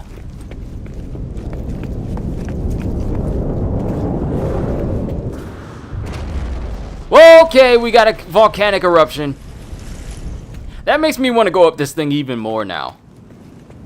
I highly doubt that this is going to be good for us to travel up. Wait, can you walk in the lava? Lava is solid. You can travel on the lava. I am traveling on the lava to jump in the middle of a volcano. Oh boy. I feel like some laws of physics are being extremely broken right now. Alright, so we need to find a good jumping point. Is there a point where it is hollow in the middle? Oh, there it is. There's the hotness. We are literally burning ourselves to death. Temperature is 139 degrees. Alright, let's find a good place to jump into it. A good place to jump on it. Alright. So the volcano looks like it's getting ready to erupt. Oh! Yeet!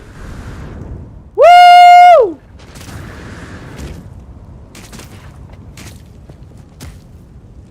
Well, I am slowly but surely burning to death.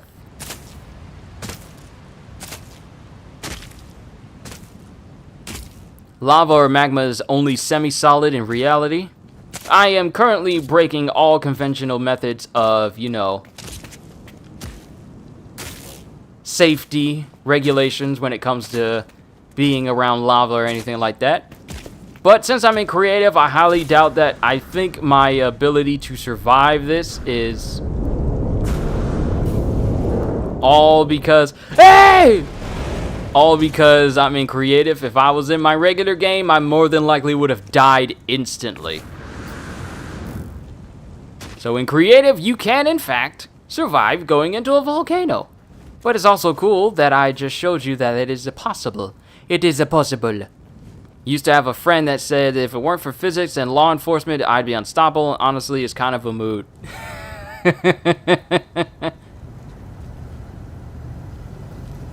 So there you have it, ladies and gentlemen. We jumped into the fiery pits of Mount Doom, destroyed the ring, and came out unscathed. If only Gollum had that fire resistance, he might have not have died. But if it wasn't for Gollum, then maybe Sauron wouldn't have been destroyed. So, thank you, Gollum, for being such a greedy little creature and sacrificing yourself for the benefit of everybody. All right, so this is our volcano planet. This is Mustafa, basically. Everything is barren, hot.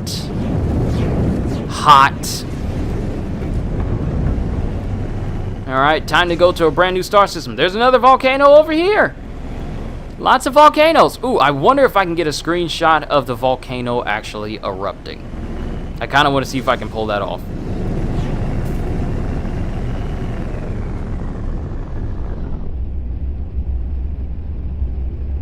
Hopefully I can get it before I get too close.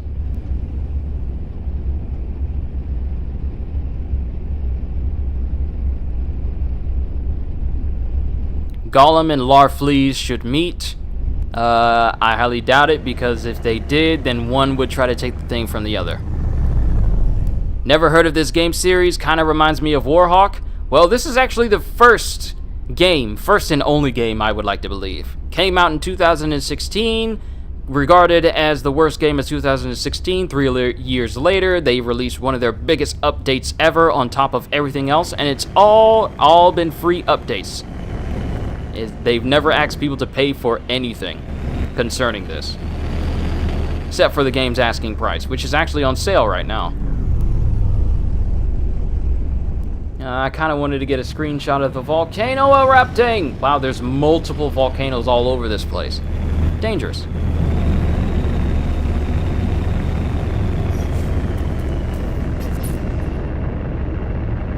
And you know what? Let's go ahead and just have a screenshot of me hurtling headfirst into a volcano. I'm just going to take another screenshot here on my end.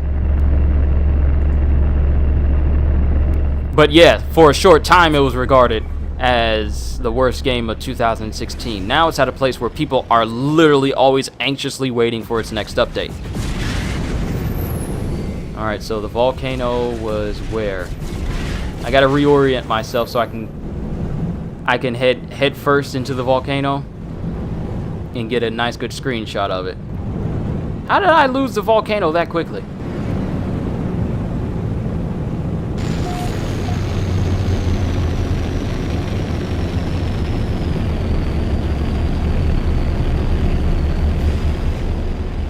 I want to have a screenshot of me just hurtling headfirst into a volcano.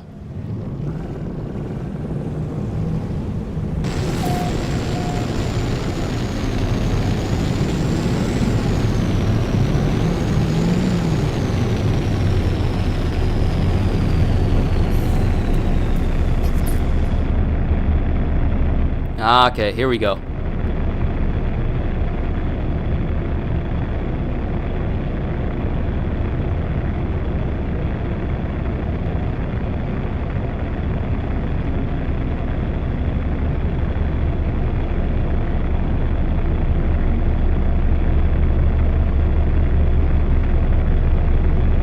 Alright, let me change the height. Yes, that's nice. Alright, another screenshot for me. They've made this game a lot more screenshot worthy. Maybe Gollum could be a great orange lantern. I feel like he could. Next to the Goofy yell.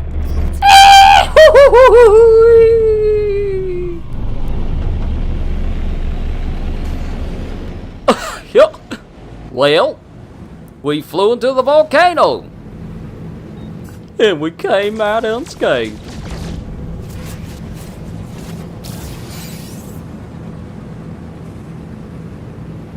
Alright, so it looks like we visited all the planets that are in this system. Discovered that. Discovered that. I've been to that one. I know I have. Alright, time to transition to a brand new system.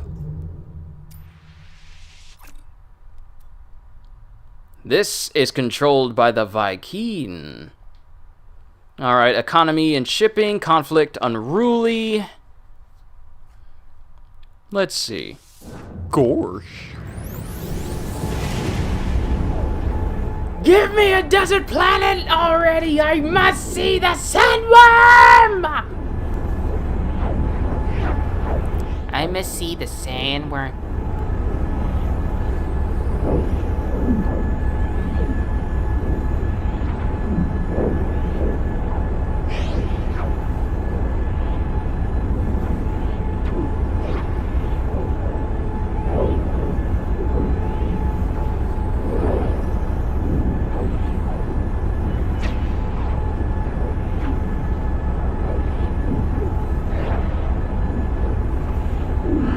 When you wish upon a star, makes no difference who you are. And if you watch our remakes, the joke's on you. How you gonna fly me straight into a ship? But hey, we're in the middle of a space battle. Time to help these people out with my superior flight skills.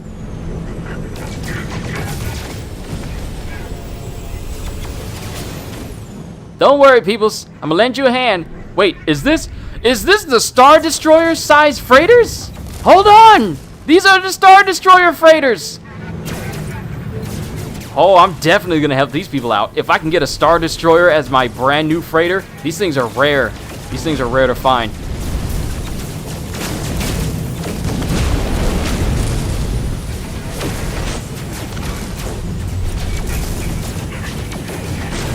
You don't run up on no bounty hunter when he's hunting. Welcome back, Diamond Samurai. I just warped right in the middle of a space battle. They literally warped me at the tail end of a ship. So I don't know whose bright idea was it to... Oh wait, I think it was mine. Whose bright idea was it to navigate my ship right into the rear thruster of a cruiser?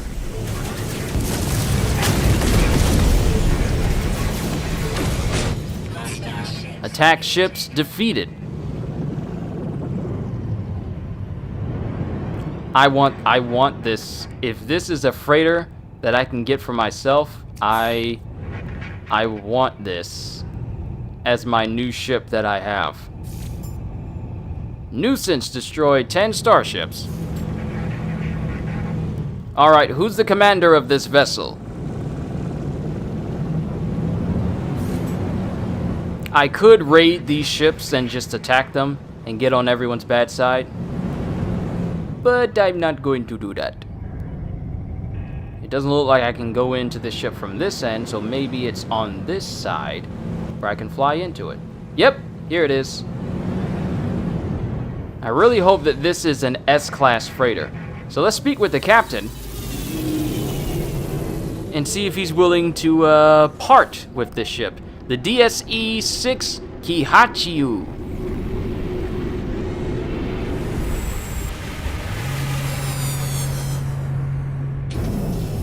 You're welcome, by the way.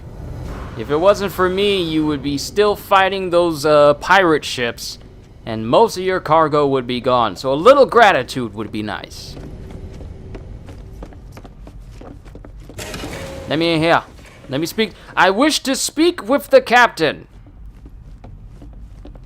And since we're in a new system, might as well go to the space station and increase our inventory slots again. Captain, I saved you. Therefore, you owe me. That's how this interaction works. I can't understand your language all the way. I still need to find dictionaries where I can learn languages. I wonder if these giant archive buildings on planets actually have vocabulary books and dictionaries that we can use to learn languages faster than just finding knowledge stones and other things.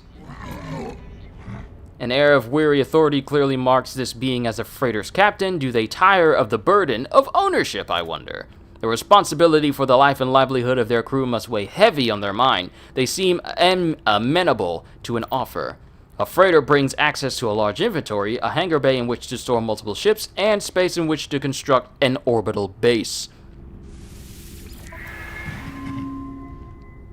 Oh, this is one of those Star Destroyer size ships, but it's rank C. Can you I wonder, can you upgrade your freighter class? Hold on, I gotta look this up.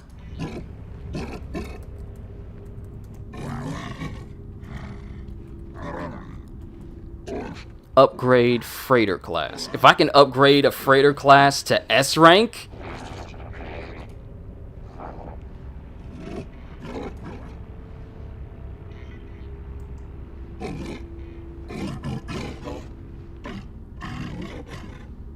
let me see. Upgrading freighters.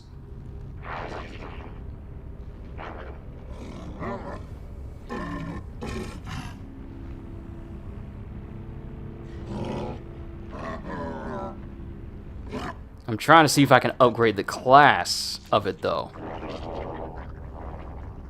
Not frigates, but actual freighters themselves. It doesn't look like so I can upgrade its class from C to S. I can upgrade it that way.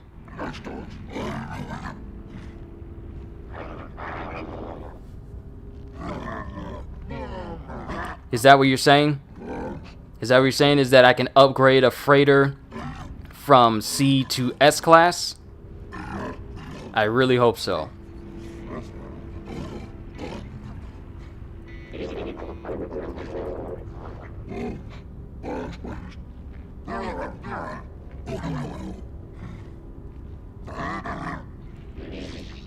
Just the storage space. Oh, okay. Huh.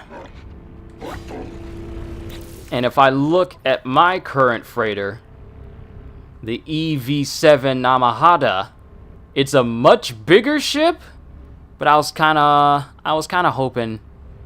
Well, at least I can upgrade the inventory space on this thing and then upgrade the different things that are on it. So maybe I'll just stick with this ship, because if I bring it into space right now, actually, you know what? Let's leave. Let's go ahead and leave. Maybe I'll just stick with my current freighter and I'll just upgrade it that way and then just include all the upgrades on it. But let's bring my freighter in, which is the one I've had on this creative file for a while. I haven't traded it out, nor have I tried to upgrade it, even though I have access to that. Let's go ahead and bring it up.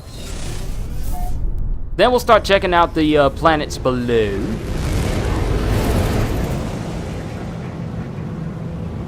So conflict level is alarming. Dominant life form is the Gek in this place.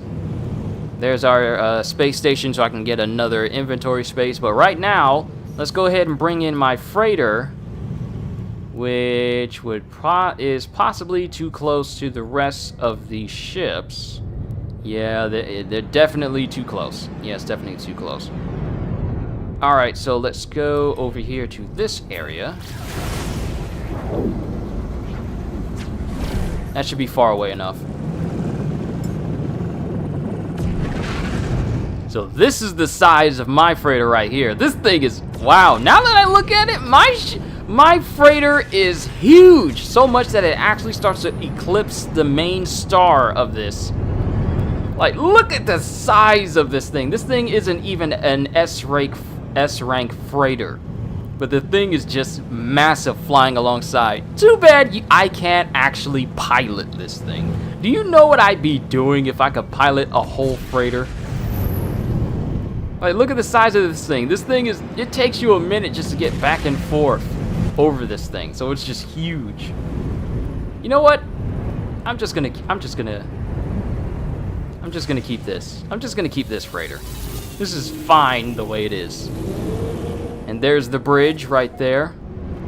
But this freighter is huge. Can you imagine, now that they've done the Origins update for this game, where we're gonna go to next from here? Because this is just bringing the game closer and closer to their overall vision from the game the first time you saw it. You can change the color. Wait, I can change the color of my freighter? What? I need to play this game more.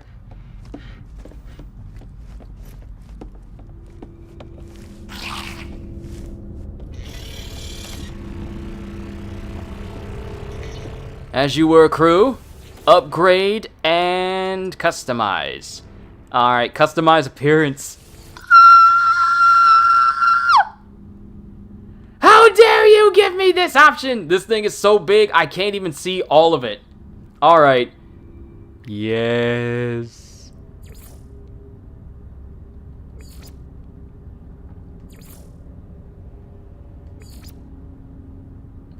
You can make it an all...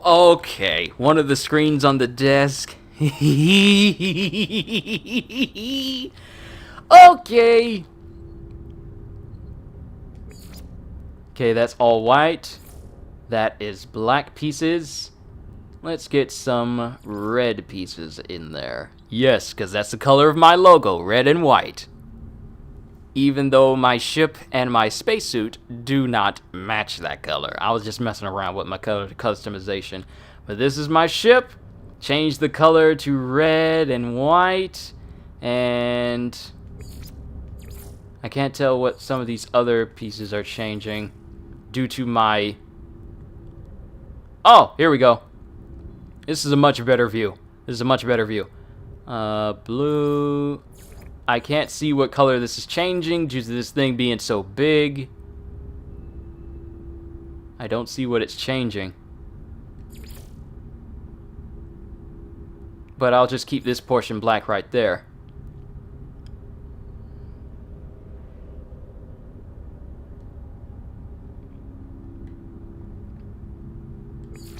Nope, I don't see it changing any different colors on anything. Alright, we'll just switch it back to black. Apply changes. Yes! Alright, our freighter looks nice. And if we go out here, we get to see our freighter in all its glory, even though it's blocked by this screen. Okay, and since we're in creative, let's go ahead and max out my freighter right now. Go ahead and upgrade it with the best stuff. The best stuff. Let's go ahead and add some additional storage. Add it on. Add it on. Add it on. Add it on. Add. Alright, freight inventory size increased. And I think we may have reached the maximum amount of storage space we can have on this. Yeah, we have. And we reached the maximum upgrades for everything for technology, and basic general, though it has all these additional spaces on the side. So I would have, maybe we need to find like an S rank freighter in order for us to get access to all those extra spaces. And let's go ahead and purchase some upgrades. Matter beam. A device that modulates standard freight communication signals to enable the interplanetary transport of matter as well as data, which means that this thing allows you to transport anything you're carrying in your inventory. Anything in your inventory to where your freighter is, regardless if you're on your freighter or not, which is a very necessary upgrade if you're just going to be using your freighter for, you know, storing a lot of stuff that you don't want to have in your inventory, which kind of doesn't matter in creative, since you don't need to carry anything to build anything, because you can build anything at any time. And temporal warp computer, which will give us a much better warp drive. And let's go ahead and get the other two upgrades for the freighter. We can max it out.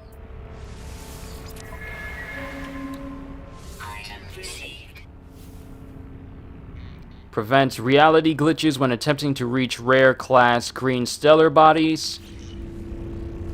And then the last one should determine the rarest of planetary systems that we can go to. Because I kind of forget how it is. Blue systems. Okay, so blue star systems are the rarest ones. So red is at the bottom.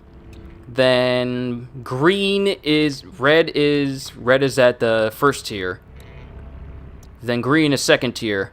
And then blue is third tier. So blue planetary systems are the rarest and hardest to get to, due to it requiring a lot of materials and a lot of juice and the highest warp drive upgrades in order to get to, which is good. So now I can keep an eye out for blue star systems when we're looking for like rare stuff. And view options, freighter coloring, craftable upgrades. So freighter coloring here, and then here's the upgrades here. Explosive drones, frigate upgrades that last for one expedition. So what I'm going to do is, since we're here with our freighter right now, and we got technology space,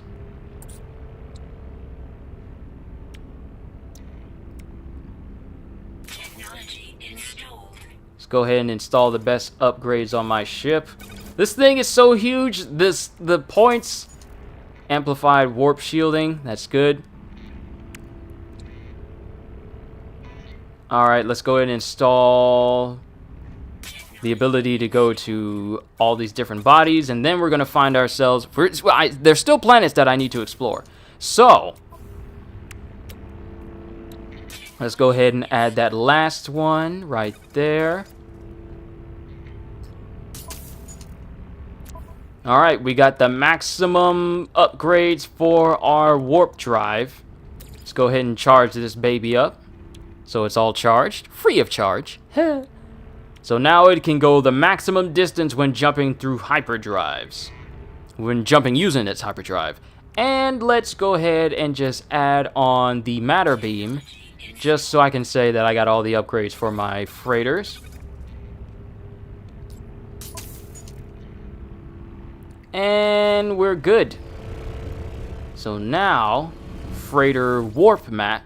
Now we can the beautiful thing is, we don't even have to leave our freighter to travel to a new planet. I can literally just go into land my ship in my freighter, and then have my freighter go to a completely different planet on its own.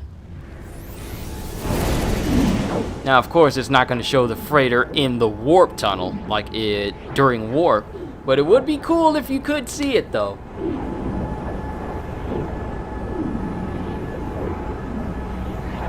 But now we're going to those rare planets, and I just left the star system I was on without buying a brand new inventory slot. Wow, I just left it without getting that new inventory slot. I'm distracted by so many things in this game, it can make you forget that you're doing a whole bunch of extra. But if there's another space station in here, then we're going to get an upgrade from there. which I'm totally okay with. Because there's endless amounts of star systems, and I'm gonna hit the maximum amount of inventory spaces for not only my general space, technology space, but also my cargo space before I reach the limit of planets in this game. Alright, we are here in a Z-Neodiet system. And there's our space station right there. Time to disembark. Manage fleet. Can I upgrade my fleet? When did I get a interstellar dreadnought? When did I get this? I don't remember getting this.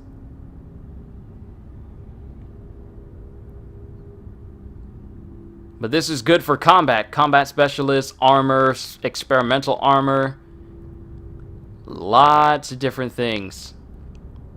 Progress to next rank is going to require 363 successful encounters. Too bad I can't upgrade anything from right here. Interstellar frigate. Thief on board. That actually brings my trading down. Maybe I shouldn't have hired this guy.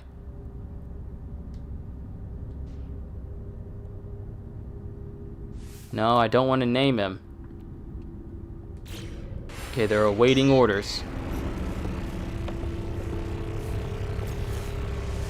Plan and dispatch expeditions. All of your fleet command rooms are in use. We must build more if we wish to plan new ventures. Okay, so do... Oh, I don't even have a fleet command room on my freighter. That's the only way I'm going to be able to upgrade and maintain my ships. We need to change that. Well, time to get to building.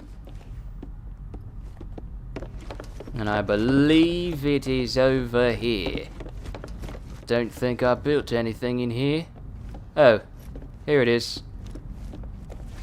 Fleet command.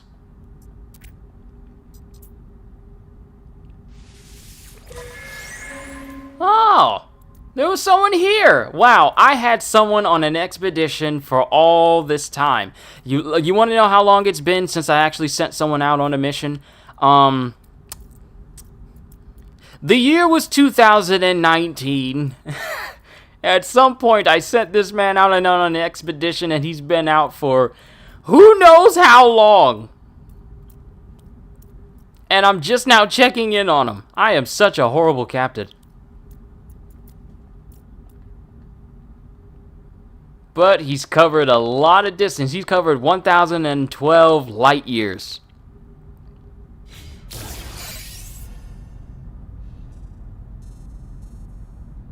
And we got a whole bunch of credits from that expedition. No expedition assigned. Fleet command standing by. That's what he was saying. Someone was waiting for me to check in on him. But I just never checked on him in a past year. He's been out in space waiting for me to respond to him. And I'm just now checking in on him a year later. Like I said, horrible captain.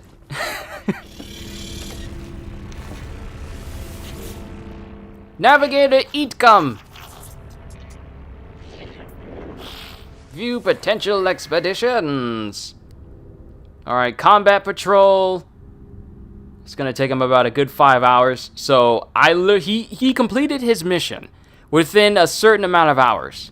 Yet I haven't responded to him in over a year. That was bad. I'm bad for that. I'm sorry for that. But since this is a combat mission, this is somewhat random, but can I do an impression of Cassandra Nova from the X-Men comics? Cassandra Nova, who is that? Hold on, let me look that up. Cassandra Nova.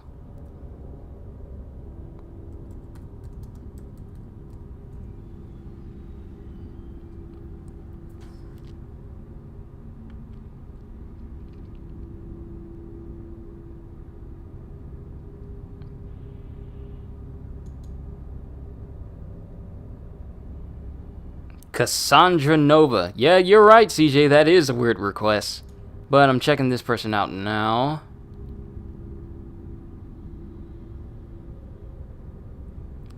Alright.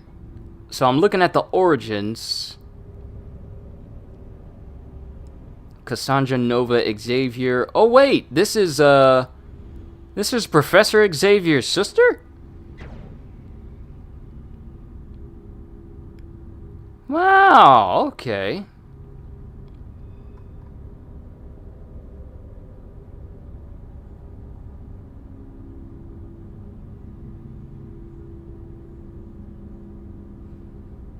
Wow, okay. That's interesting. Okay, hold on. Let me look at these quotes here. Mandela said people must learn to hate. And yes, I admit I'm paraphrasing here, leaving out a lot of lovey-dovey inclusion stuff. But he was right. People must learn to hate. I'm going to be their teacher.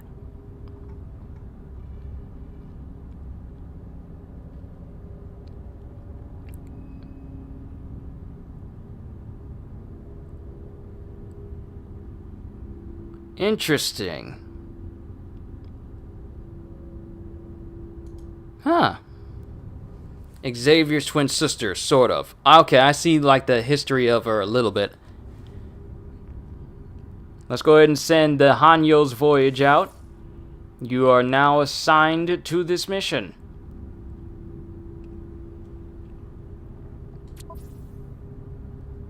And let's get you some upgrades that can make it so that you can... I can't...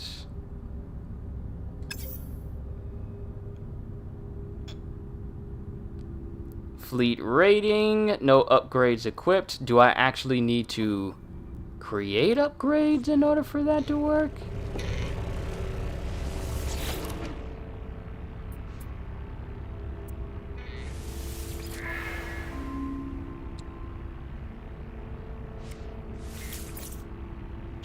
All these are already known. Already known. Do I have to craft it in order to be able to make it?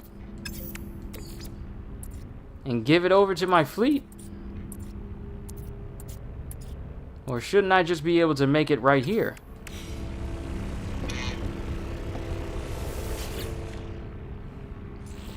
You like her bug room dialogue with Scott Summers? Interesting.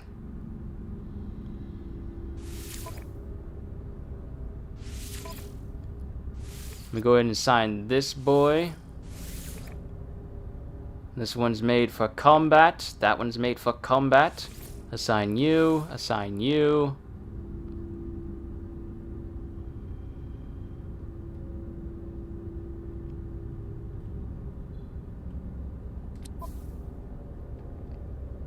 Fuel required. And I can't equip any of these, which is fine, but I believe the difficulty rating is 2 stars and I bumped it up to 4 stars, so I think we should be fine.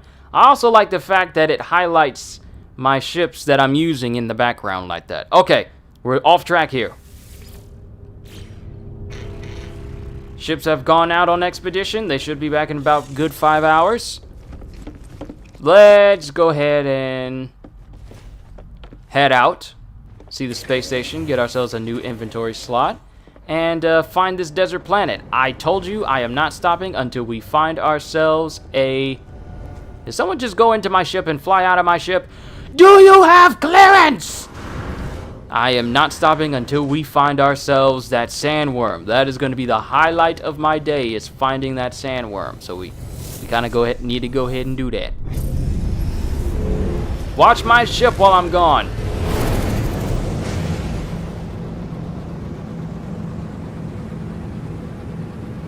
Ooh, is that a desert? Is that a desert planet? Please be desert. Please be desert.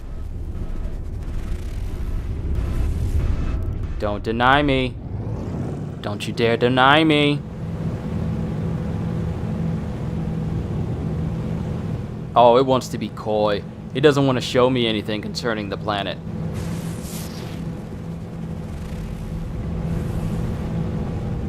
Alright, fine. Keep your secrets. I'm just gonna fly over here, get my inventory space, and then we're going to find out what you're holding. Also, you guys hear that Dragon Ball Z Kakarot, a game that I actually haven't played in quite a while. I need to get back into it.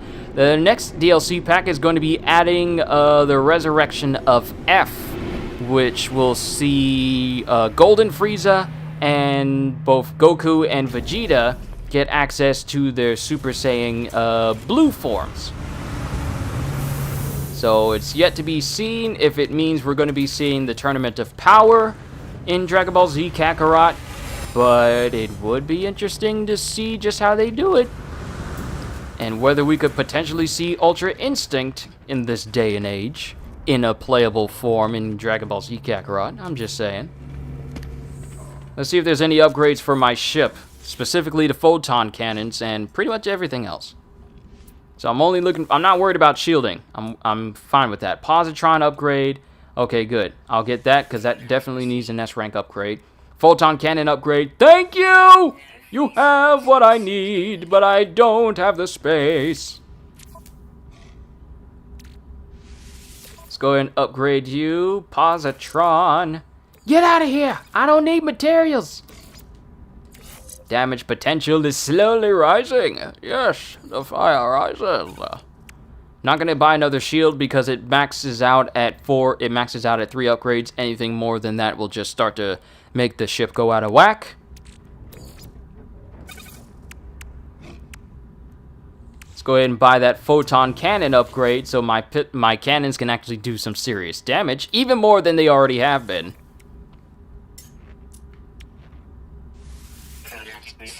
Alright.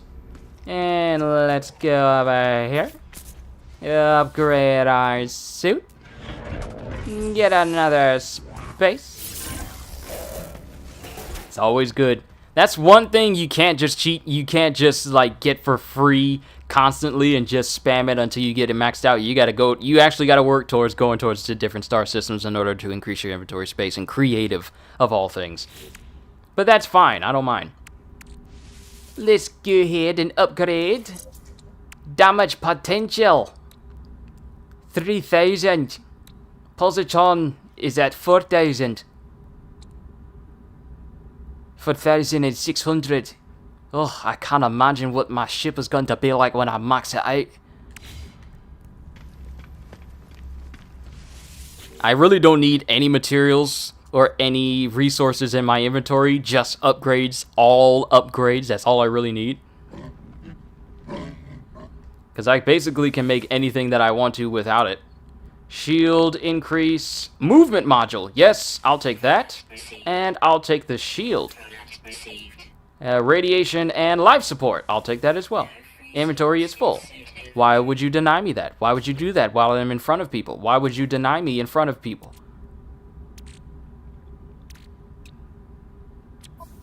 Also need to increase my inventory space. Hazard protection. Wait a minute. Wait a minute.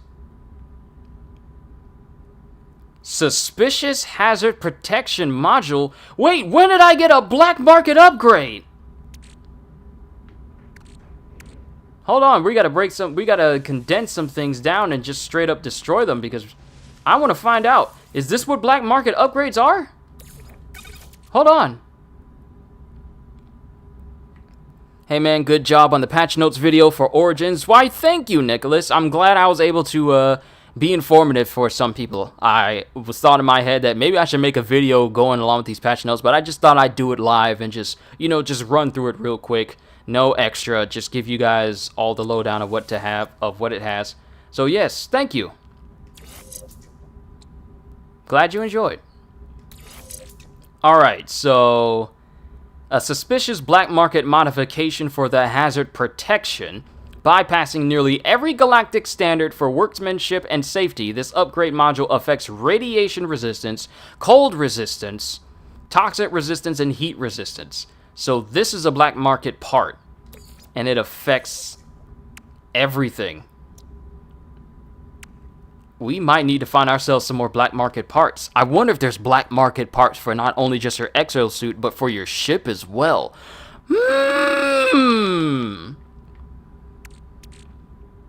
Yeah, I definitely need to go ahead and max out my general space, my technology space, and my cargo space as well. Cause I needs to have my guy packed out with like upgrades just to see what the limits are. I'm actually quite curious about that now. I do want to move this over here. Hazard protection, you get here, you get moved here. And this, I'm probably going to trade out for something that's either S or A rank. More than likely, it's going to be S rank. If I came across a new desert planet, I name it either Dune or Felicia, the name of the 60% to 80% desert world in the Wild Arms games. I would probably just name it I Hate Sand. It's rough, it's coarse, it gets everywhere. Let's go ahead and install this shield module. Go ahead and install this backpack module. Let's actually move some things around so we can have the backpack stuff next to each other. I don't need cargo bulkhead because I can upgrade my freighter for free. Move you here, here. I wonder what this is like for PC players because they got a lot more options than consoles do. Initial boost power, sprint distance, jetpack tanks, and sprint recovery time. I get a full thing of that, and I'm going to be sprinting, running, and jumping forever. All right. Anakin's Despair. You know what? I might just call it Its Course.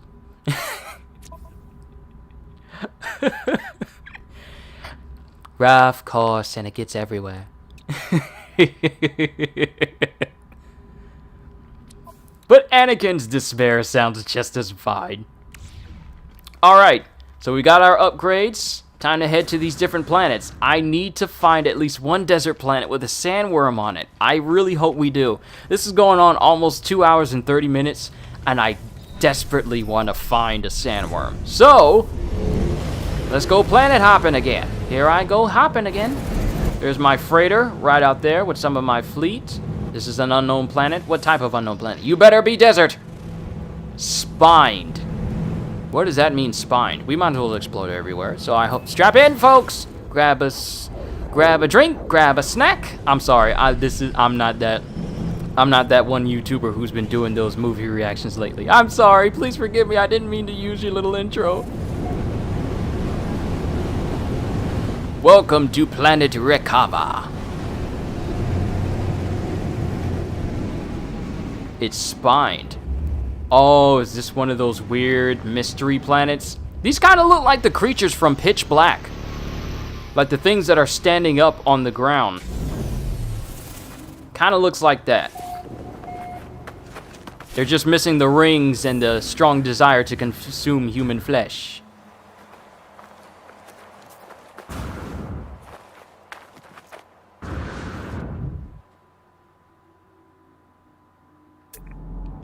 Crimson heat, fauna displaced, flora displaced. Gravitino balls, sentinels, none present. I haven't come across any sentinels in what feels like forever. Another meteor shower right out there. Gold deposit. Gold deposit.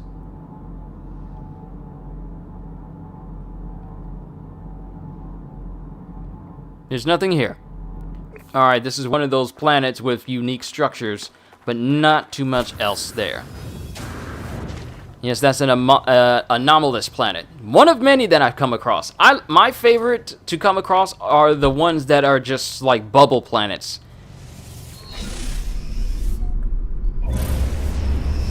And it's just like, it has bubbles everywhere. It's just nothing but bubbles. Ooh, can we see what happens if we see it land on the ground? Okay. I saw where it landed, but there is no impact zone. So I feel in the future, with them adding meteor showers to the game, I honestly feel that if they add another update to the game, they're going to make it so that meteor showers actually have stuff in them. Like, you can actually go to the meteor impact site, the meteor's there, and you can either mine it for extremely rare materials that you can't get anywhere else, or something along those lines. Alright, let's find out about that planet. Random versus Idea, Full Metal Alchemist Brotherhood Scar versus Implosion Man from Avatar The Last Airbender. You have finally built a suit of Exo 1 power armor in Fallout 76. Well, congratulations! I need to find out more about that planet in the distance! I just want to get close enough to scan it to see what type of planet it is. And if it's not a desert planet, then we're going to turn around to that one. Because that one out in the distance, that looks like a planet that's also a desert. And you're just gonna pull your fleet in my flight path. All of a sudden, you're just gonna do that. What planet is that? Webbed planet. Webbed planet. What? Okay, I kind of want to find out what this planet is over here. Scan. What are you? Flame ruptured planet. Okay, so you're flammable. And then we got that one out in the what is that?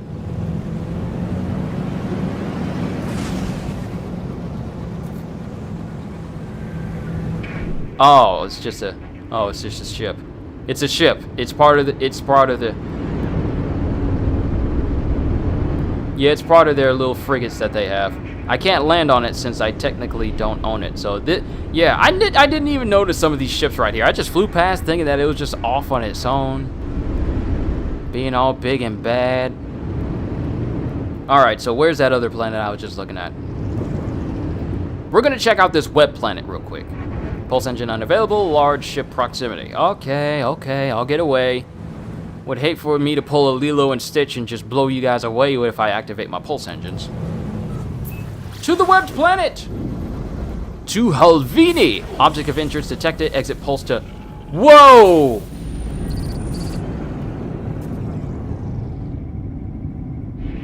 I'm sorry? Is this just like a completely destroyed freighter? That's just lingering here in space? Just a random freighter just here.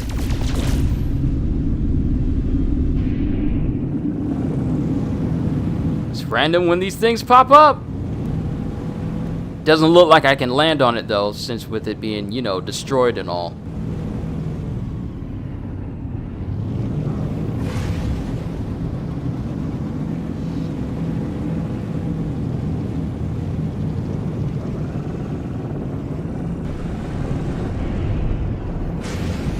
A desolation freighter. Oh, there's a space in here, but it doesn't look like we can land. Because you can clearly see the asteroid just in there. It doesn't look like we can land on it. And this doesn't look like a desolation freighter either. Because those normally have landing spots that you can actually, you know, land on. But no, this is just a flat out destroyed freighter. Has just been in space. I don't think you were here, Nicholas, when I found like a Gek monument that's floating out in space called Rubble of the First Spawn. Wait a minute. What is this? What is this thing sticking out of this? What is this sticking out of this asteroid?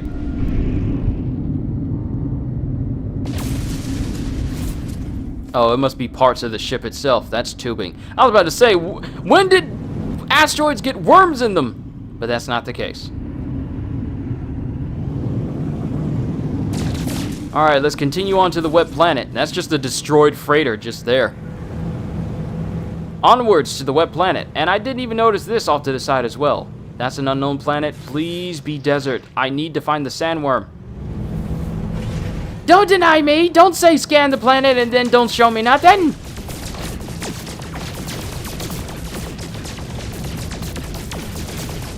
We are going to find a sandworm today. I still need to eat lunch, but we are going to find a sandworm today. I will not be denied.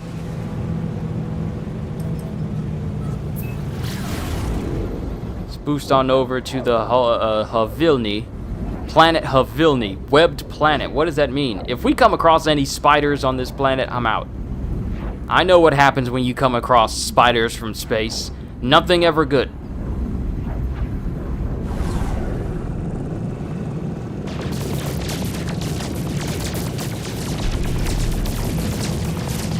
Nah, I didn't see the monument, but then I never seen a webbed planet. Well, we're definitely going to check it out. I just want to scan this planet to see what type it is to know what we're getting into.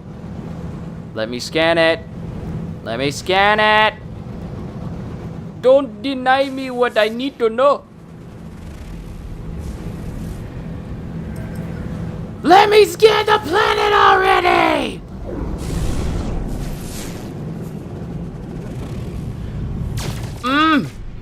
It is annoying me how it is just saying, scan the planet. And as soon as I do that, it doesn't show me anything. Stop denying me. I see some different colors on it. Just how far away are these planets from one another?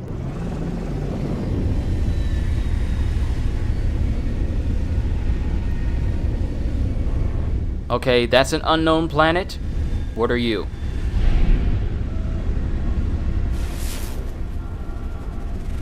Okay, arid planet. That might be desert. We've already been to this planet. That's a spined anomalous planet. Then we got these planets over here. We got quite a few planets to actually visit. Flame ruptured. I think I've scanned that one already. Unknown planet. Scan. I hate it when it does that. Let me scan the planet.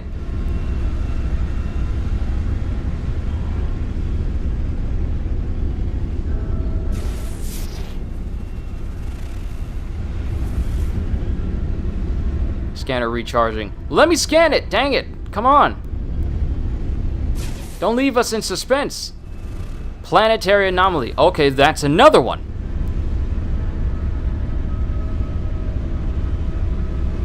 And then scan you. Marshy planet. Okay, so that's a swamp planet. Now we're gonna go to here. I've been putting it off for too long. We need to go ahead and head down there. Sorry for keeping you guys. Scanning the planet seems to have gotten a bit touchy. Yeah, it does. It does feel a little bit touchy. It feels like I need to be closer to these planets overall in order for it to go off.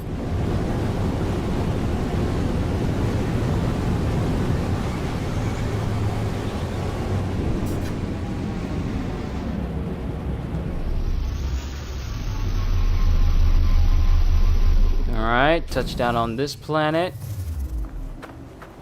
Weather, memories of frost. That's not how you describe weather.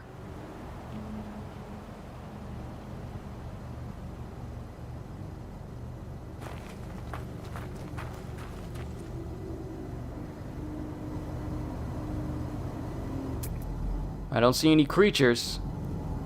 Indium deposit. Heptaploid wheat. So there are some, food resources on planets like this, but it is absent of any sort of life whatsoever. And these structures here,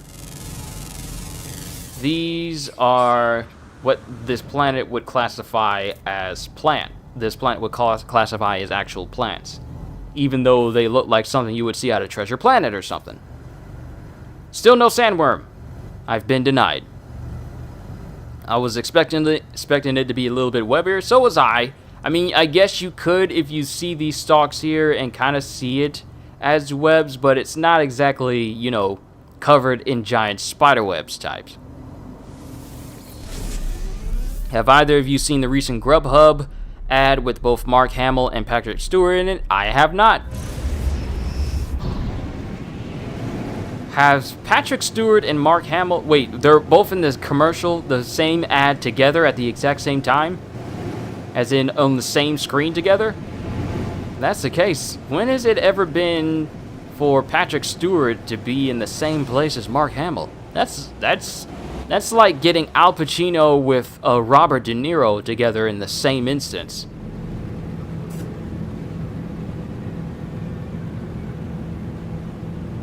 Alright, Web Planet did not have my sandworm, so we're gonna leave. And where's that other planet that I saw that I'm currently misplacing? How did I misplace a planet that fast?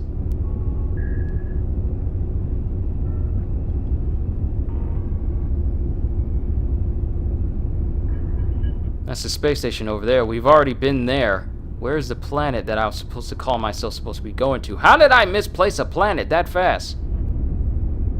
Because it's the planet next to this one that we're supposed to be going to. Hold on, let me kind of fly out range real quick.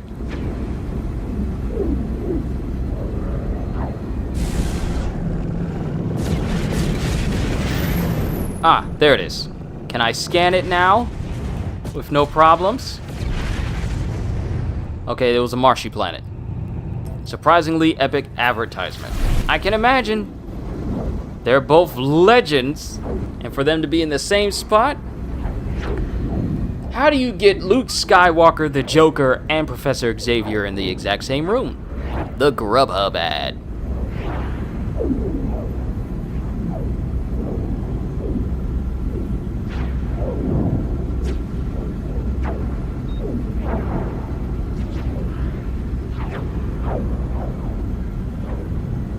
Alright, I know this is a marshy planet. More than likely a swampy planet.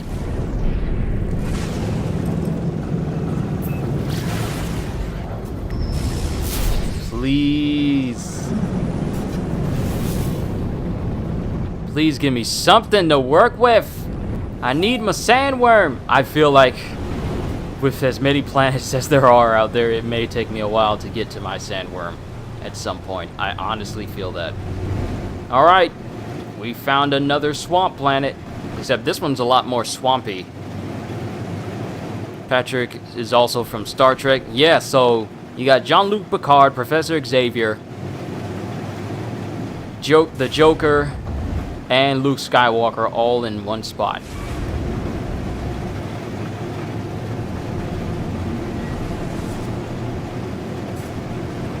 If you got Kevin Conroy and even Ian McKellen in there, that would be beyond legendary.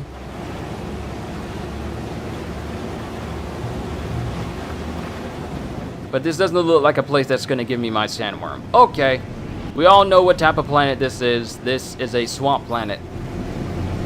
No sandworms on my swamp planet. And going back to some of these other planets, it may take a minute due to how far out they are. That's the web planet there. Some of these planets are going to take me a minute to actually get to. How long is it going to take me to get to that place? All the way out there. Planet anomaly, unmapped. It's going to take me a minute to get there. That's a long minute. So while we got a minute and we're waiting for the ship to close in, how's everyone doing? Everyone been doing all right? Been staying safe out there? Eating healthy? Getting plenty of water in your system? I'm not one to talk because I haven't been drinking water all day, and I feel like I should, so I probably shouldn't be trying to give health advice.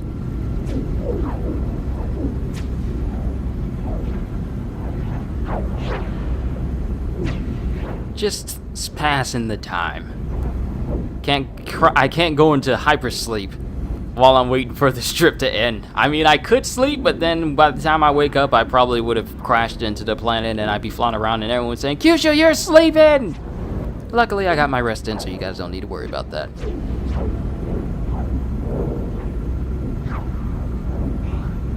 But traveling place to place...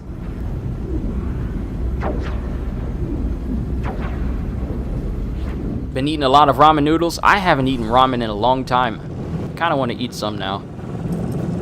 But then I want to get myself an authentic bowl of ramen, like big old pieces of meat in there, and different vegetables, and you know, the whole sunny side egg. I want to eat like that type of ramen bowl. One day I will.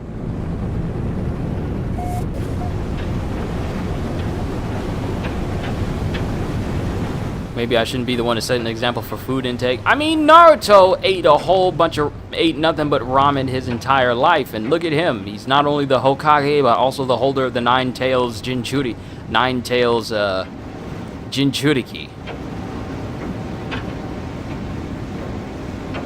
Of the Nine-Tailed Fox. Not only that, but he has access to Sage Jutsu and everything. So yeah, it just goes to show you that not all that bad. But then again, it is an anime where real life health problems do not exist. Where people don't get fat unless it's for story reasons. Or character development reasons. What is it about anime that makes food look so delicious? It's because it actually looks the way it's supposed to look. It's not like when you go to, it's not like if you look at a commercial for McDonald's and it shows like a perfectly smooth hamburger where the meat is just ultra juicy and you get it, and not only is the meat dried out, but it looks like someone shoved their thumbprint on multiple points of the bun. Yeah, that's why it looks like that. Anime food looks the exact same. The way it looks on TV is how it looks in, well, their real life. But for us, we gotta make do. Gotta make do with the occasion that our burger might be a little bit lopsided when we get it. Ah, what are the odds that there's a post out here? And my jetpack is slightly better. Let's go ahead and set this as a waypoint. It's more than likely going to tell us of some nice points to look towards. Points of interest. Minor settlement detected. Hey, we got peoples. NPCs, I mean. All the more reason why I kind of want to eat food that they make in anime that they also make in real life, because it looks so good. Like, anyone can eat a burger. Don't get me wrong, a lot of burgers are really, really good. Like, I can always eat a double quarter pounder. I can always eat a Big Mac. I can always eat a double fillet of fish. Look at that chonkers up there. Look at him. This is the planet of woolly antler rabbits.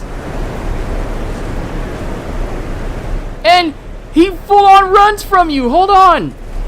Hold on. Hold on. I gotta get your photo.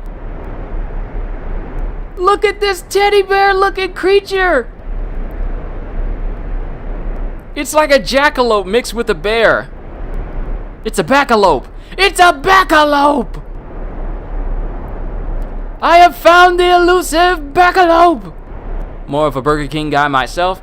I actually haven't eaten from Burger King in a very long time. Wendy's, oh, I could eat their Baconators all the time. Shouldn't, because, you know, too much bacon can be bad for you.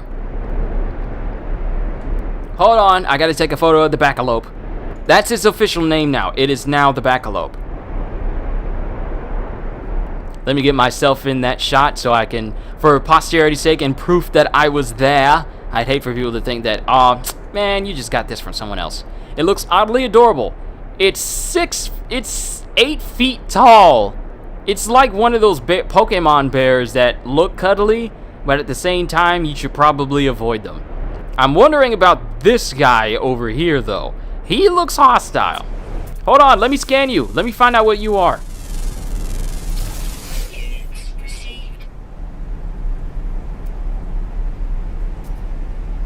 Dinominum. Yeah, your name's getting changed to the backalope.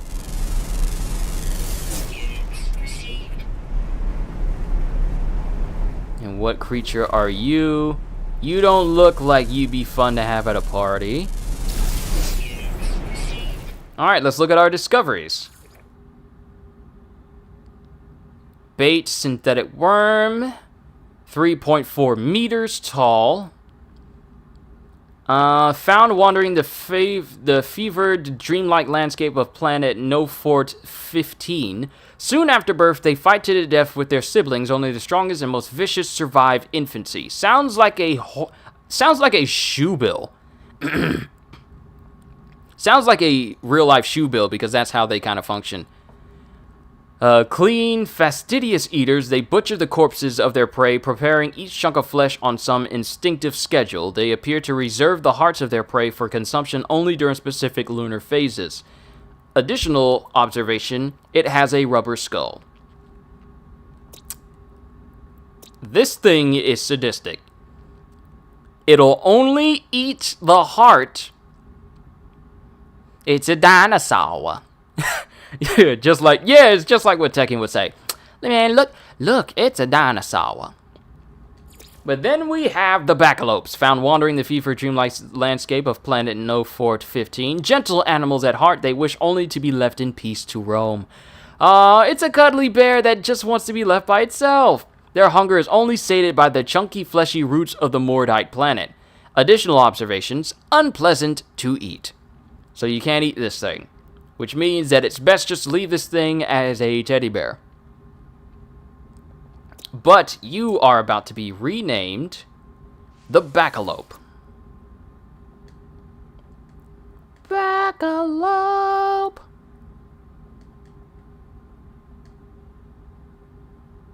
Bear, jackalope. Barralope. Nah, barralope sounds better. Bacalope just seems a little bit... Barralope. Yep, barralope! You are now the Barralope!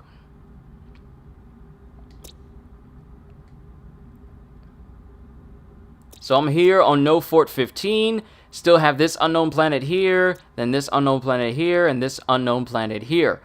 Why am I not coming across any desert planets? Extreme storms. Ooh, will we see a tornado touchdown? Or will we see a lightning storm touchdown?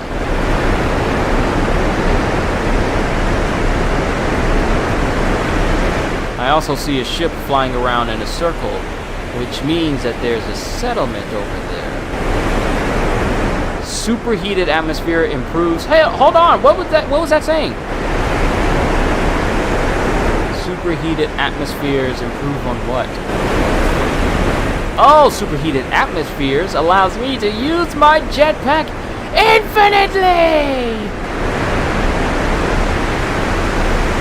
Rocket Man! Burning out and fusing his wheels alone. I don't know the lyrics. I forgot the lyrics, and I used it for one of my Marvel Avengers playthrough. That was a long fall. Good thing I can't die in creative. Oh. Burning out his fuse up here alone. There it is. I remembered it!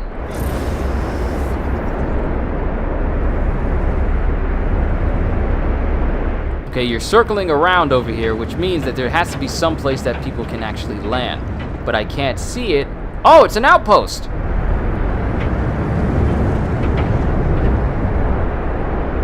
It's an actual outpost! But you can't really see it because there's such a massive storm going on right now.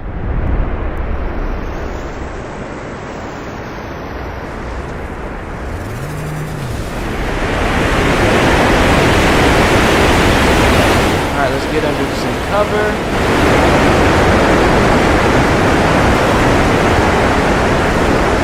Alright, we're in a much stable area, even though there's a massive storm going on out there right now.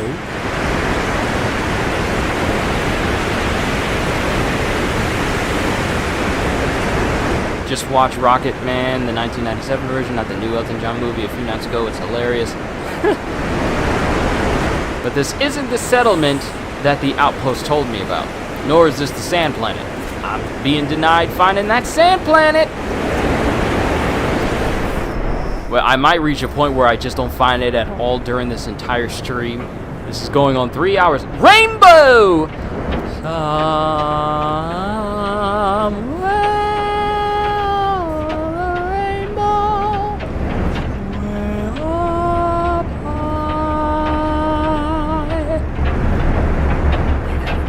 Weather update, storm clearing. Oh, I gotta get a screenshot of this.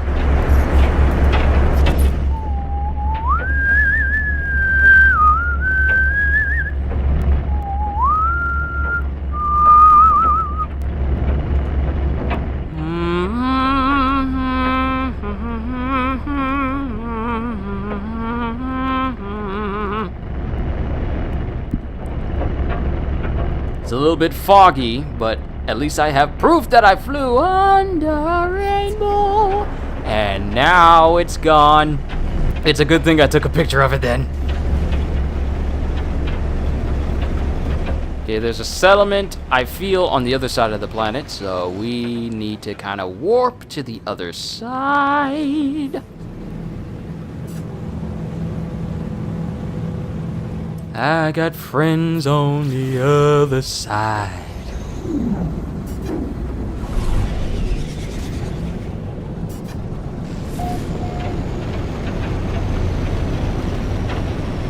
little small settlement over here. Still haven't found one of those ginormous structures.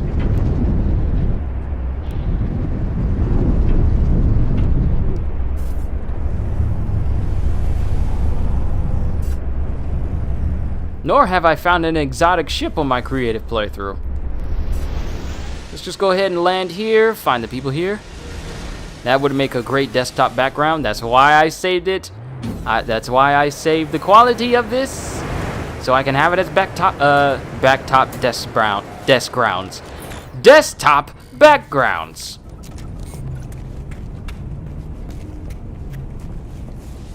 Hello there, technology merchant. I can't understand all of your languages. Purchase components. I don't need them. But I will look at your technology.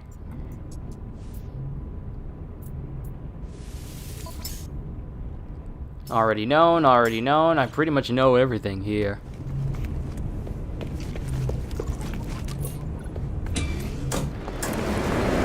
Oh well, so much for finding a sandworm on this planet. This is not it, though. This is not the planet for me to find a sandworm.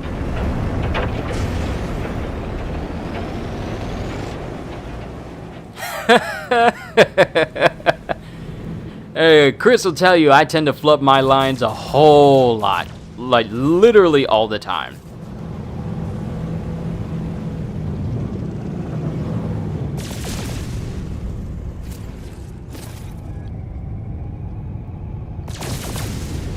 Alright, so we've been there. We have not been there. We have been there, and it took us a minute, literally a minute, in order to get over there.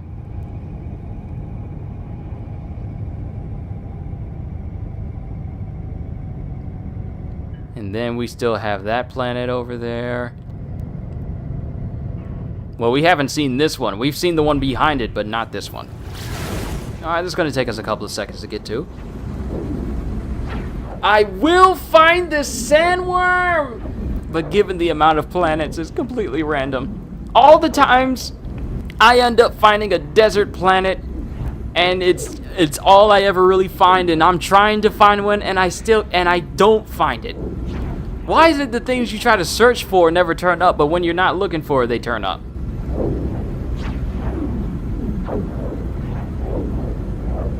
Welcome to Planet Shrook. Might as well just call it Planet Shrek. What are you doing on my planet?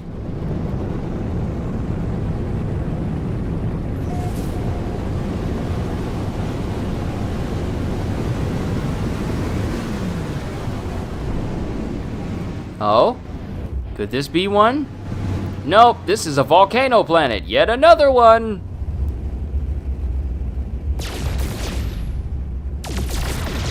Yet another volcano planet. Nothing wrong with it.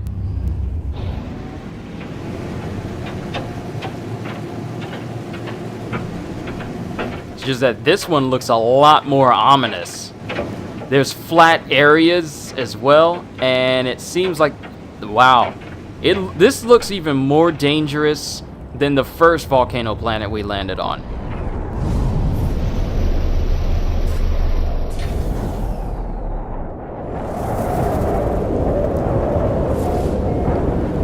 Tectonic storms. That's nice to know. Welcome to the planet that has tectonic storms. And there's a storm about to pick up, so more than likely, yep. The world, okay, the planet's starting to set itself on fire now.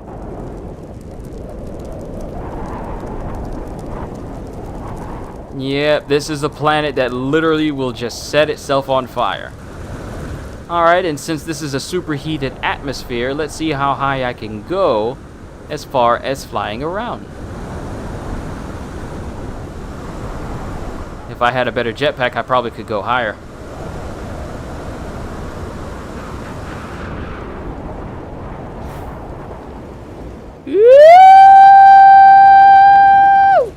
Good thing that you can't die in creative. Alright, fire planet. I can't. There's no sandworm here. It's a desert planet.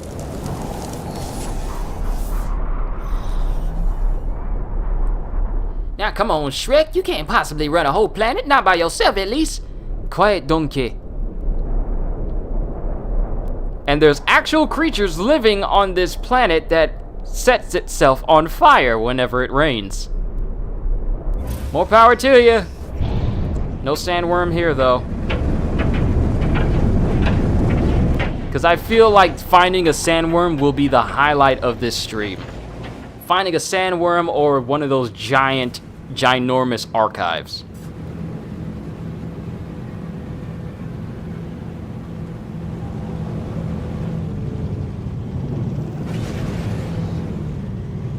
Okay, I've been there.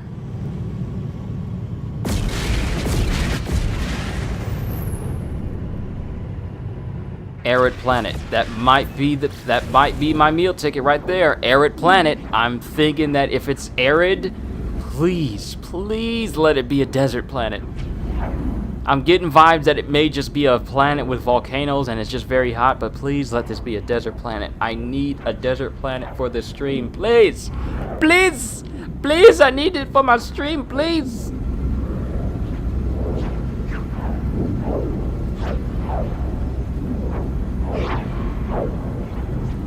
We want it. We need it. Please be a desert planet. Please, come on, come on, come on. I need this. I need this. I need to see a sandworm!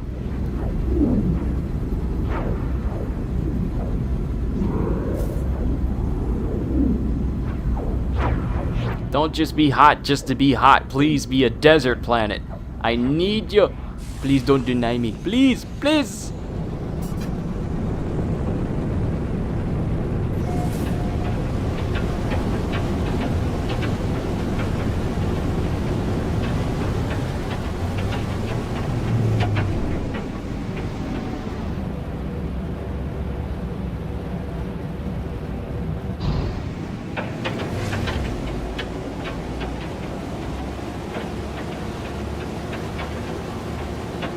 Okay. Now it's just messing with me. You know what? Let's give him the opposite of a desert planet. Let's give him a planet with tons and tons of water. I almost thought that those rocks moving off to the side was a sandworm. Don't do that. Don't give me hope.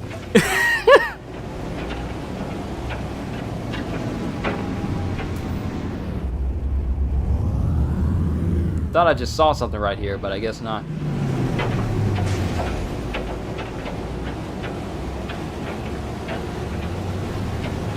Nope. This is an arid planet, but it's an arid planet with water. Tons and tons and tons of water.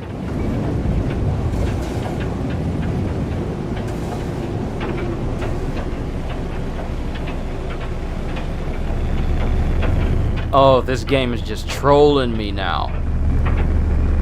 Let's give him the opposite of what he wants. All I want is just a desert planet. Is that so hard? I just want to see a sandworm. That's all I want to do. Fleet arrived in the next system. Captain reports potential activity. Oh, they arrived at their location. That's good.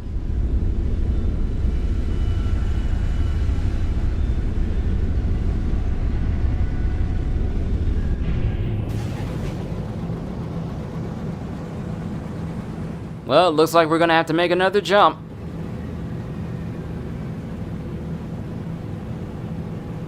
And this star system was so nice, too. Ah, well. Let's jump to another system.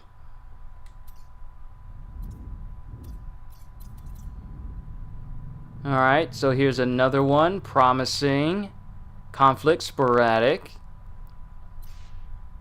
2 planets.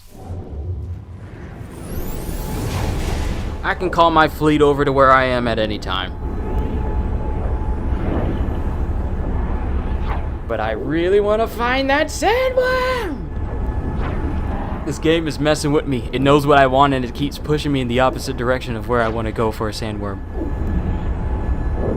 I must find it. We are 3 hours in and I still haven't seen it. I haven't seen a tornado. I've seen volcanoes and meteor showers. I haven't seen lightning strikes. But sandworm is where this is where the stream will take off. I need to see one in person. Not in someone else's video, in mine.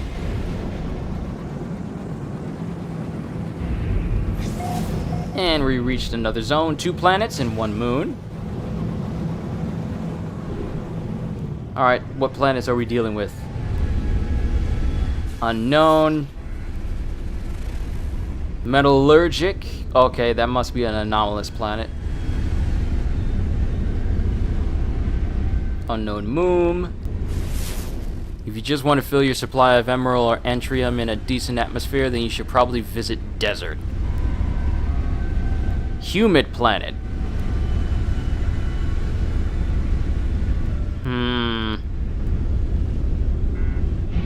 Alright, let's go get an inventory slot from the space station since we got people here.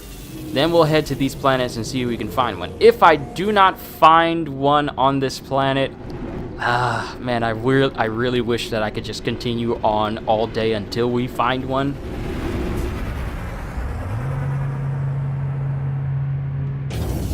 Because I have no problem just sitting here all day until we find a sandworm planet.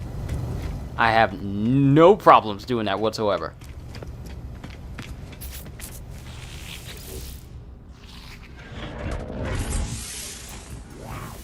So let's go ahead and get this. Let's see if we can get some upgrades for my ship. We need another... I don't need that. We need another photon cannon upgrade. And possibly a shield upgrade. Okay, that's a cyclotron, there's a shield, pulse engine, and hyperdrive. So let's get the cyclotron, let's get the shield, and I think we're good. So cyclotron will get another S rank. Shield, I don't think it's gonna take, because there's a limit to how many you can have. Because if I put this right here, yeah, technology overloaded, so I can't have that.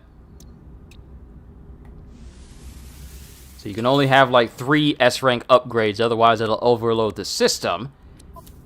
Which, at least I know. We'll put you right there. Damage output has increased.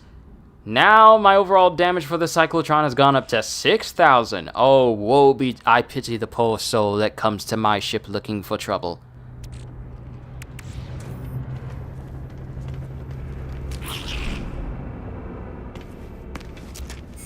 Alright, we made our upgrades. Let's go check out these planets.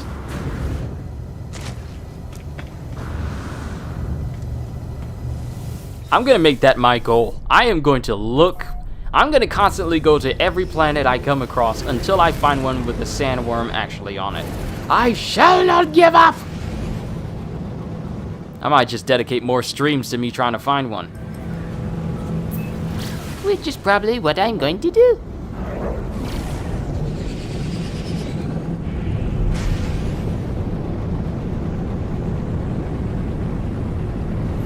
Okay, so this planet is metallurgic in nature, but is it metallurgic? Oh, we got another meteor falling down, and I saw it impact on the ground here.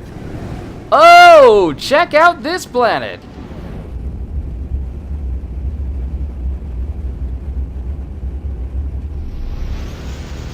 It's got floating, exploding landmines. I'm pretty sure those aren't. Thirsty clouds, no sentinels, no fauna or flora. This is literally a metallic planet. But it has these things floating. And if you scan them, fully grown, synthesized from fire, must not be touched. Let's go touch it.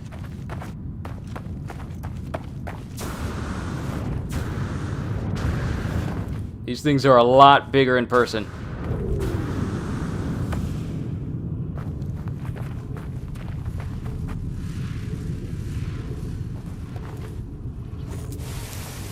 Can't do anything to it because it's too big.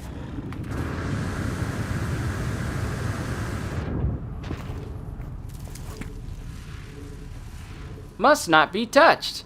Or what?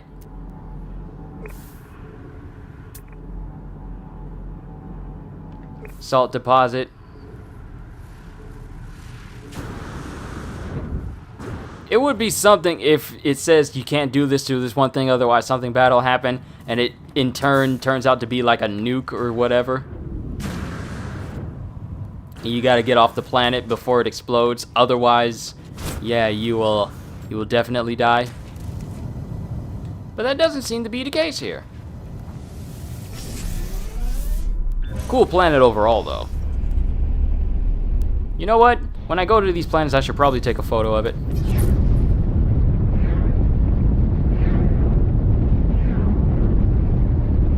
Just photos of my adventures.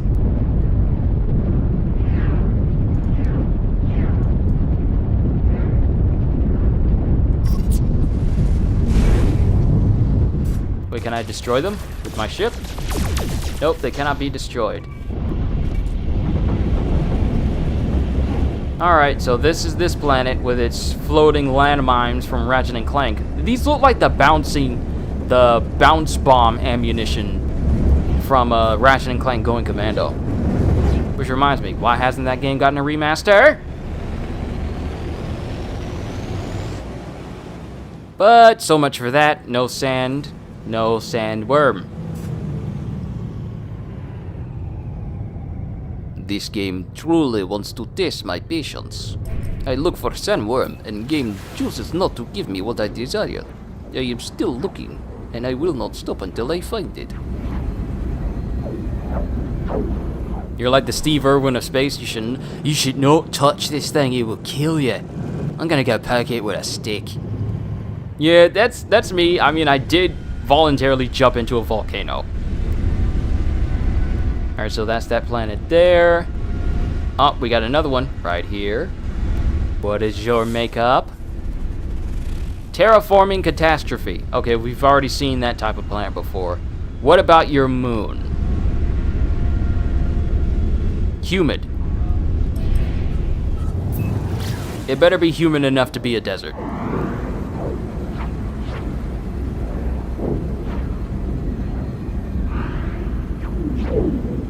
It better be human enough to have a desert.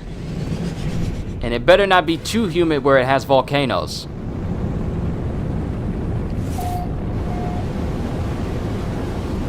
Please be desert. Please be desert.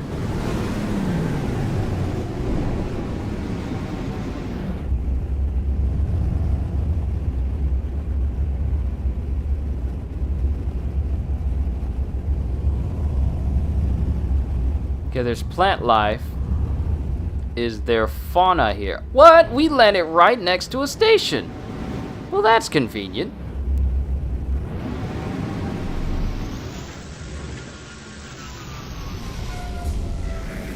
I'll just sit here as we take up the space for someone who could potentially use it, but I don't care.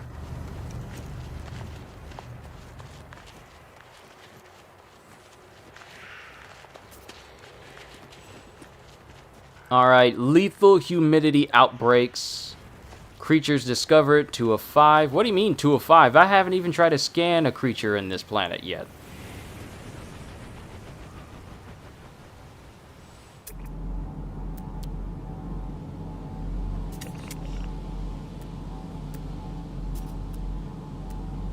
Too far away to scan.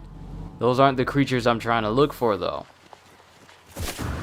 I bet you anything anyone else who's streaming this game has found a sandworm, and I'm still searching. Why?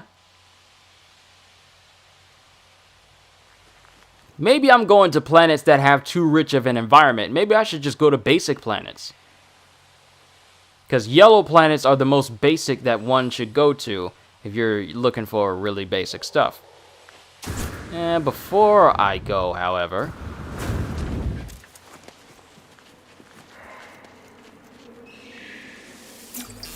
learn the Gek word for not.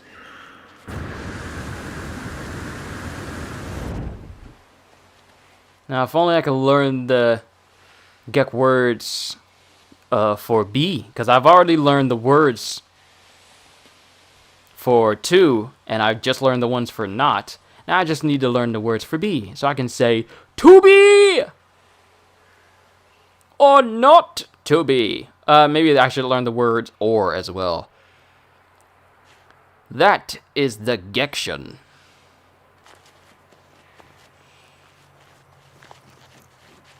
As cool as this planet is to have, you know, red grass, I still don't see the creature that I seek. You tell me there's sandworms in the game now, and now that's all I can think about finding. So this planet doesn't have it.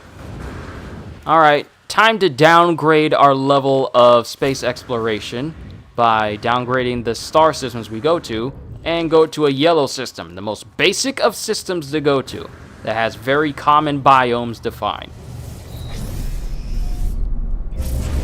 We must get the starships back into space.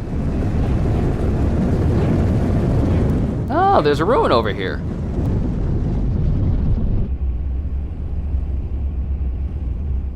Might as well learn some words real quick before I leave. I'm not gonna check on that terraforming catastrophe planet because I've already seen that planet before. No need to reintroduce ourselves.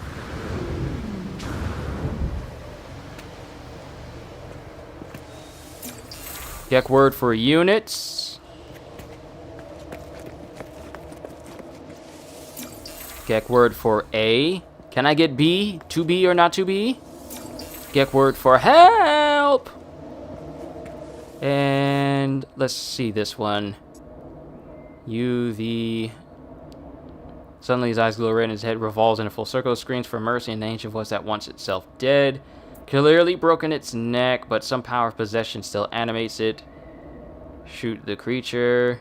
Leave the creature alone. Shoot it. I mean, its neck is broken. It's not much I can do about it. Forewing is no more. The monolith is pleased and rewards my actions. I am released from my vision. Oh, so I did the right thing then. That's good. Learned the Atlas word for Atlas, because I forgot the Atlas exists. Alright, no sandworms here. Our journey continues.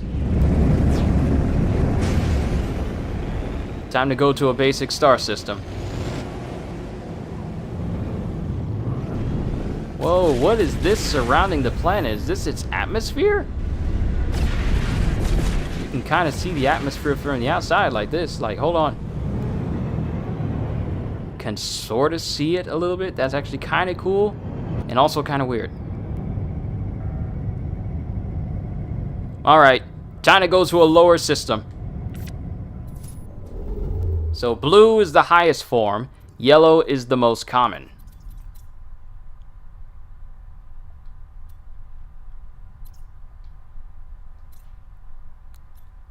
Alright. To the star system, to the Cargor system.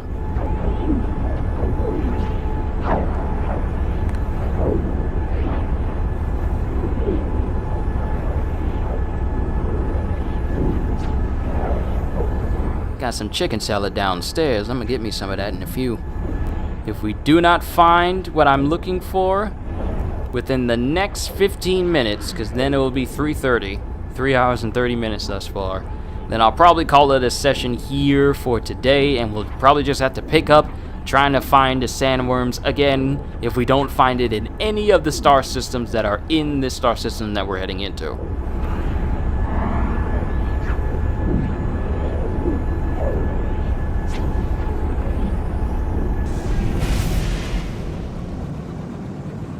Alright, brand new star system. New star system, who dis? We got 4 planets controlled by the Gek. Let's go ahead and get that inventory space at the space station. Then we'll continue on with the planet hopping. Planets discovered, 2 of 3. Dormant life forms, the Gek. Conflict level unruly. Economy experimental with a medium supply and demand.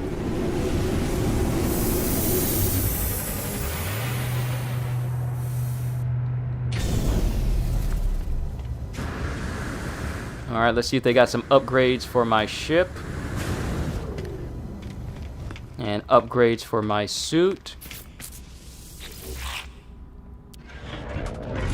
You'd think they'd let us upgrade this thing multiple times in creative so we don't have to go to a new star system all the time, but ah well. I don't need that.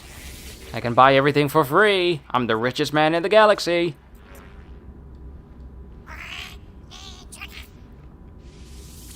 Alright, what do we have? Positron module. I'll take you. And photon cannon upgrade. Sweet! We finally got an upgrade for our cannon. And phase beam as well. So let's go.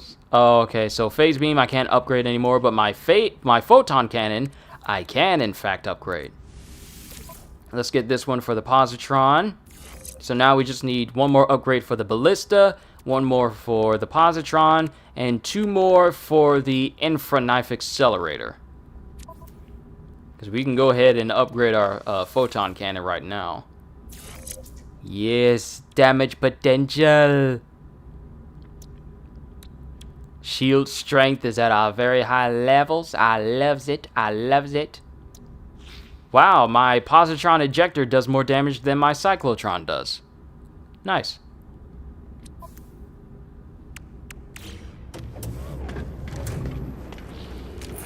And nothing new as far as our multi-tool is concerned. We're good. The only key thing I'm doing is just upgrading my ship. I'm not worried about sentinels or anything like that, which is strange because I have yet to come across a single sentinel on any of the planets that I've been going on, even just floating around. It's like the sentinels are gone. Are the sentinels gone? Wait, are the sentinels gone? Gone? Toxic planet. That doesn't sound like something a sandworm would be on.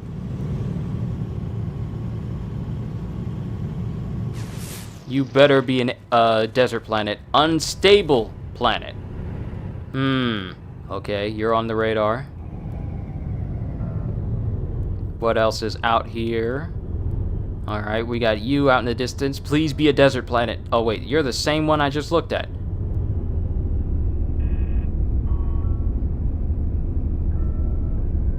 Okay, this is a toxic planet. That's an unstable planet. I'm losing the place of where all these planets are. Let's go to the unstable planet. I don't think this is going to be the one where the sandworm is at. But it doesn't hurt to try. And maybe if we get close enough to it, we can see the planets that the other big old planet is blocking out of view.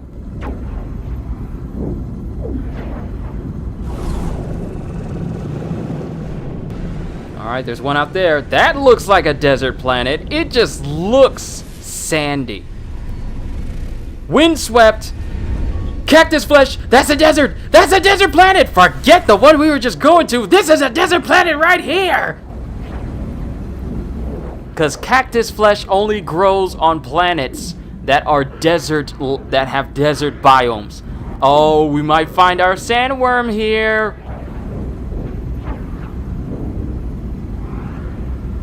My levels of excitement have gone all the way up. This might be the planet. Please, please, please.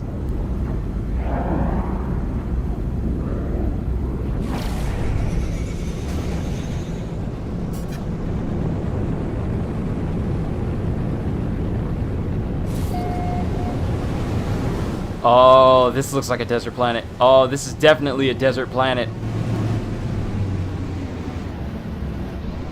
Let's find ourselves a nice level where we can set down.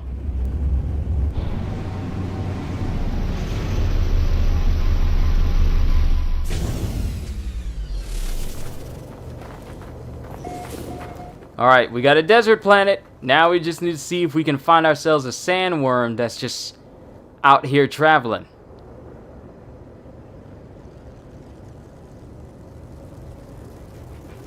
Please, this is the first desert planet I've been on. I gotta find one.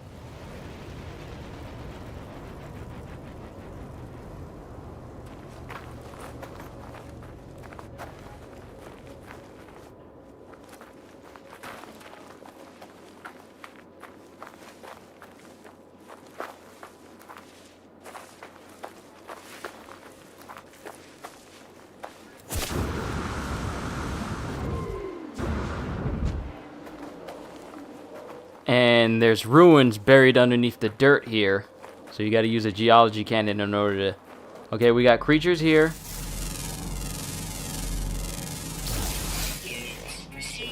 One of 7. Oh, come on, sandworm. Where are you? This is my first desert planet I've come across. Please be here.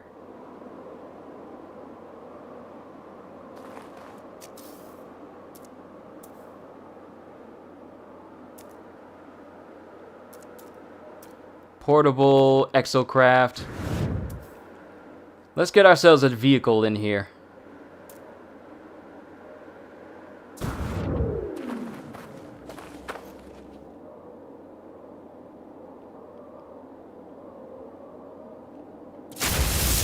Alright, we got a place where we can get ourselves a mech and walk around.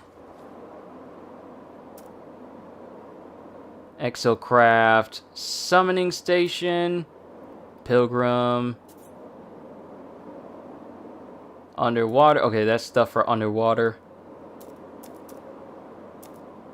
Underground secure parking facility, so that's for the Colossus.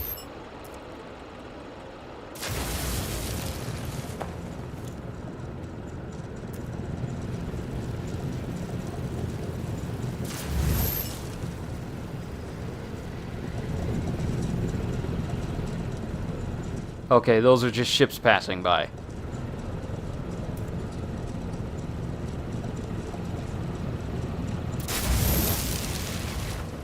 Alright, so we got different rides that we can use to go ahead and explore this planet.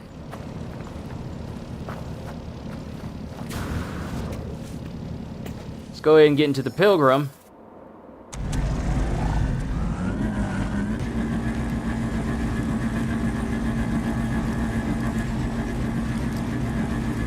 It's not exactly the fastest thing I could be using. And I'm pretty sure I should be able to upgrade all these exocrafts.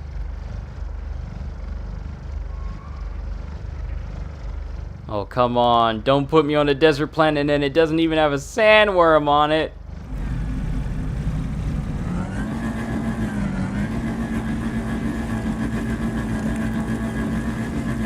We gotta find one. Oh, we gotta find one.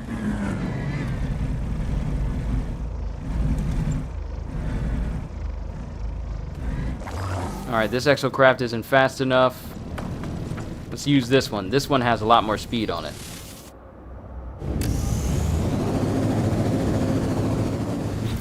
Not unless I didn't even try upgrading this thing with speed.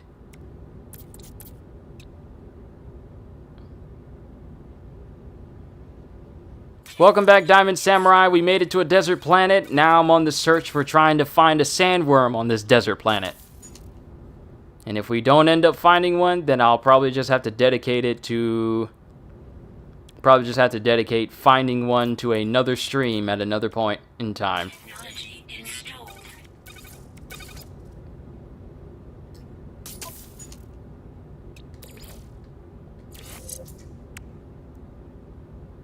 Oh, this affects my speed, so let's go ahead and craft these things for the exocraft that I got here on this planet.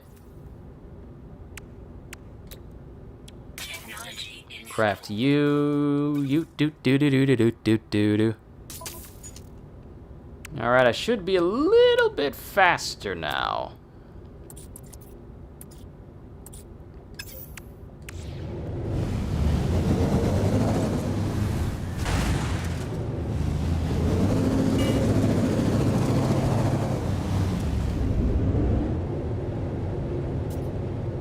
And just a random ship just landing.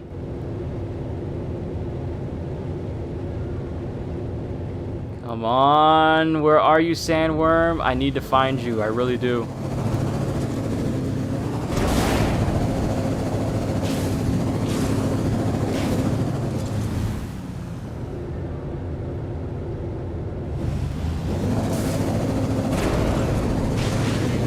Sandworm's got to be around here somewhere.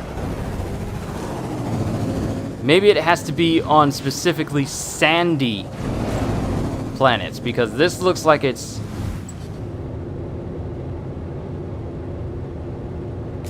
This looks like solid rock and stuff, and not necessarily a place where a sandworm can barrel through. I could be entirely wrong, but it doesn't look too sandy, even though it should be. This is my first desert planet I got on, and I have a feeling that even with me being here, I'm not going to be able to find a sandworm even on this planet. Even though it's a desert planet, it doesn't look like it's gonna have a sandworm on it. Man, I'm just getting that vibe.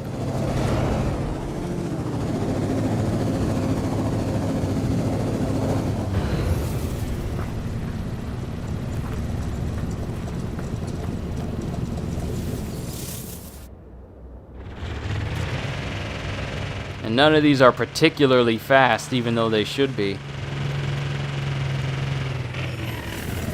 It's a planet that they often fight at on DBZ. Yeah, but unfortunately with all that fighting, it means...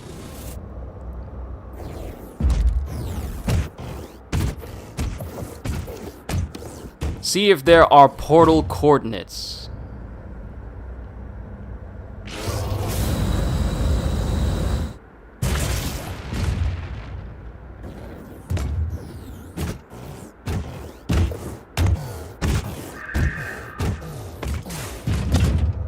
No scan technology. Maybe I can scan.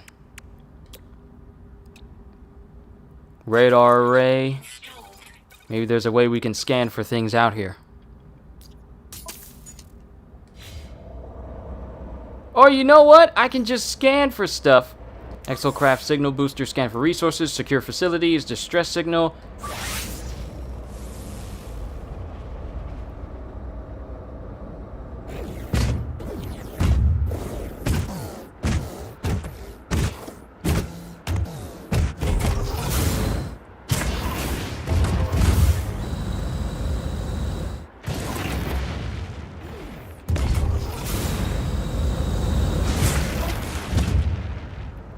See if there are portal coordinates for a planet with a sandworm on it. You know what? That's right. I wonder if anyone's found one. And maybe if we pull up the space anomaly, we could find... Oh, okay, I got an idea. Let's pull the space anomaly up into space. And see if we can get our hands... See if we can get our hands on a portal that leads to a sandworm.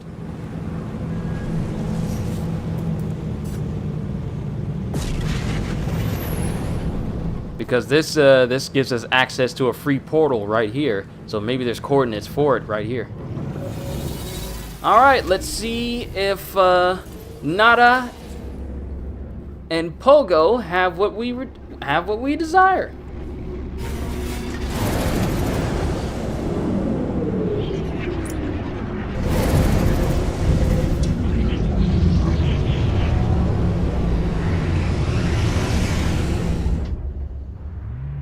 And someone's already found a sandworm. They found it an hour ago. Right when I was doing this. Please, I hope they have a screenshot and they show where they are. And apparently they're on a toxic planet, so it's not just desert planets that you can find one on.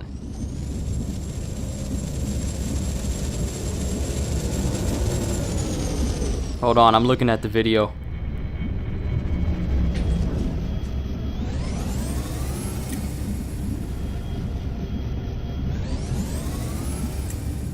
Yo! What planet are you on? I need to find that planet.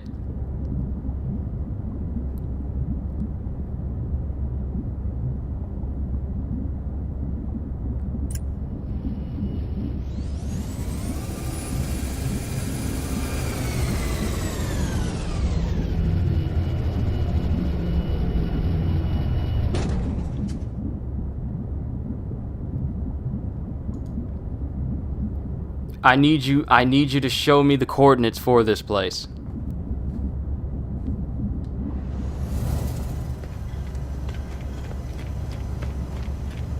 What are the coordinates for this planet?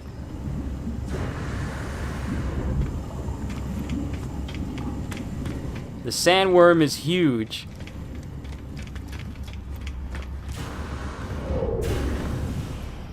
Ah, where are the coordinates? I need coordinates for where the sandworm is!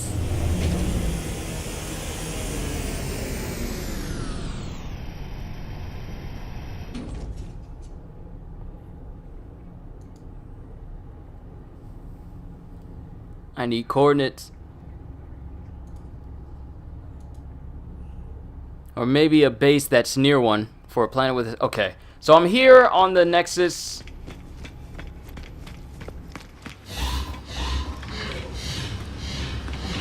Portal's up here.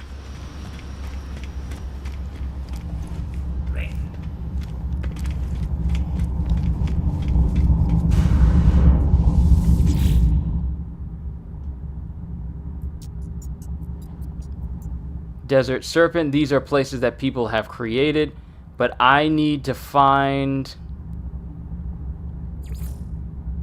These are places that I've been to. Featured, Shipwreck Cove, Space Anomaly, your bases, space stations.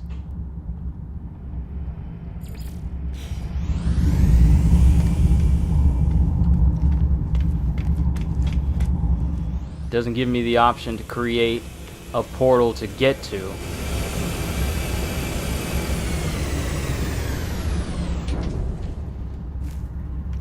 Hello.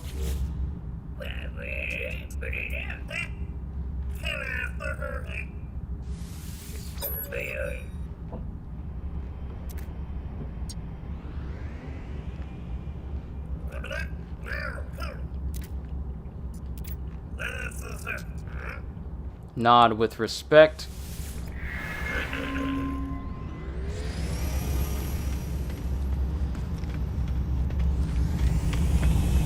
So we can't choose coordinates for this portal. Find one on a planet.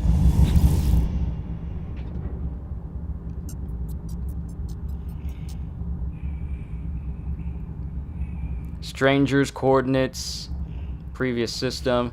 Yeah, we're probably gonna have to find one on a planet itself, which means we need to get a signal booster to try and find one.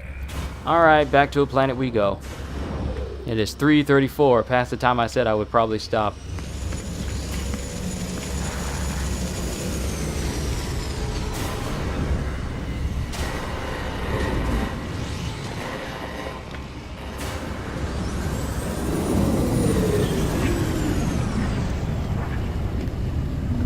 This person seems to have gotten stuck. Don't worry, I'm moving out of your way. Just don't mess up the paint job.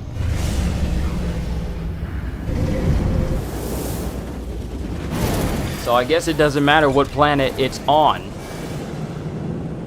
It doesn't have to be specifically a desert planet. Just as long as a planet.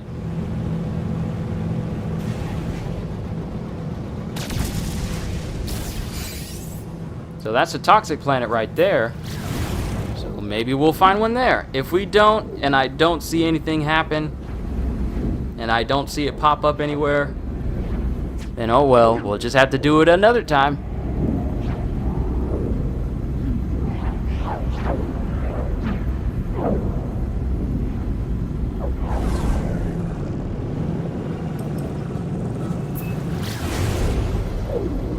And they were on a toxic planet, so maybe I could find one here.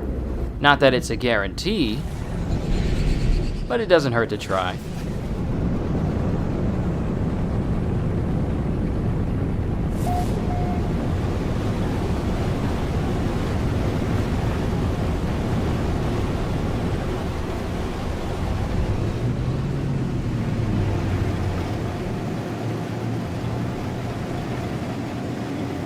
Alright, let's find a wide open area where we can touch down.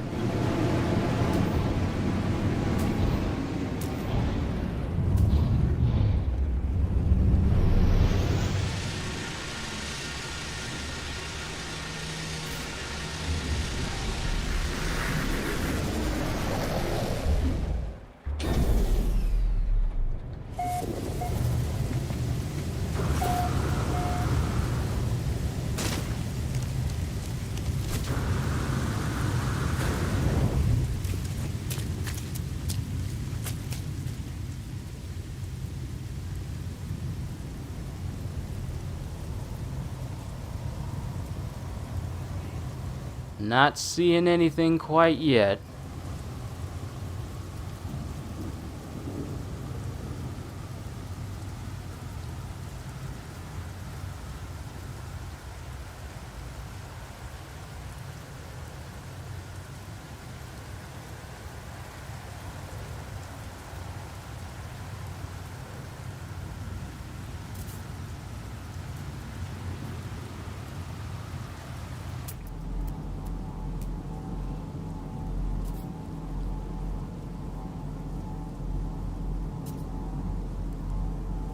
Well, ladies and gentlemen, it doesn't look like there's a sandworm around here. I don't know if I have to wait for it, or if it's a rare spawn.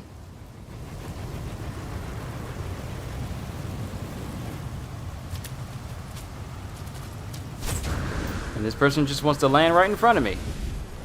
Hello, stranger. Look at my wares. And they usually have black market items on them. So, hello there, specialists. The guy looks at me curiously as if they're not expected to meet another person on this planet. They eye their surroundings carefully. Offer to trade.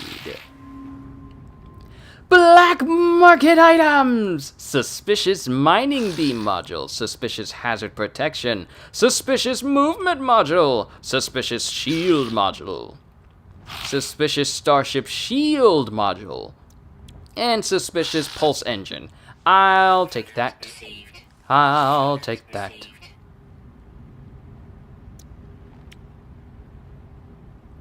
And I'll get your suspicious movement module. Inventory full. Don't you leave! Don't you leave!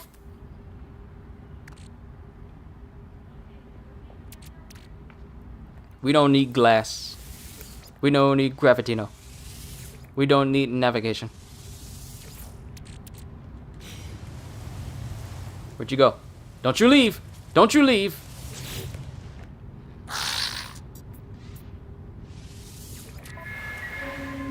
Alright, give me that movement module. Alright, we're good.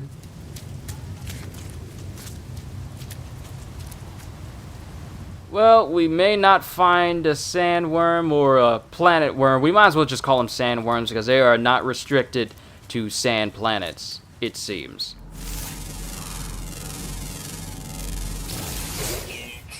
But overall, I did enjoy this update and all this time that I've been spending with you guys.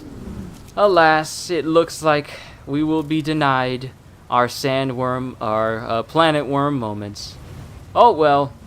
Let me see what this suspicious movement upgrade actually does.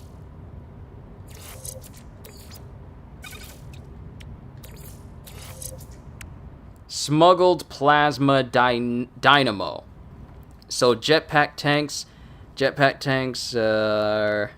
fuel efficiency. They got big boosts on them, kinda, a little bit.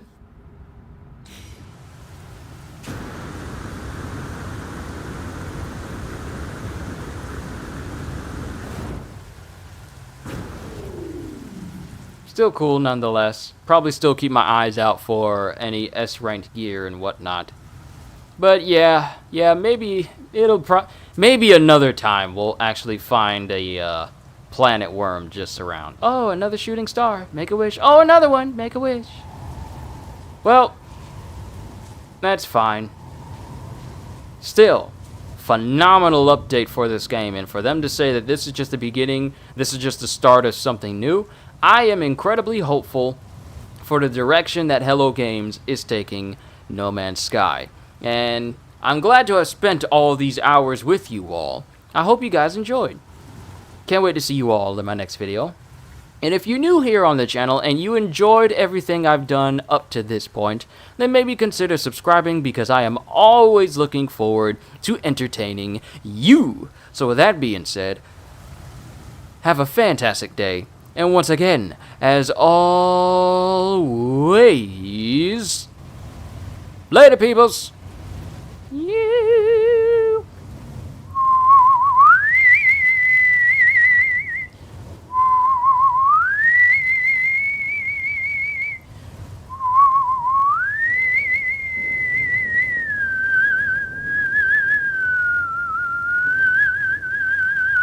That was my attempt at doing alien music through a whistle.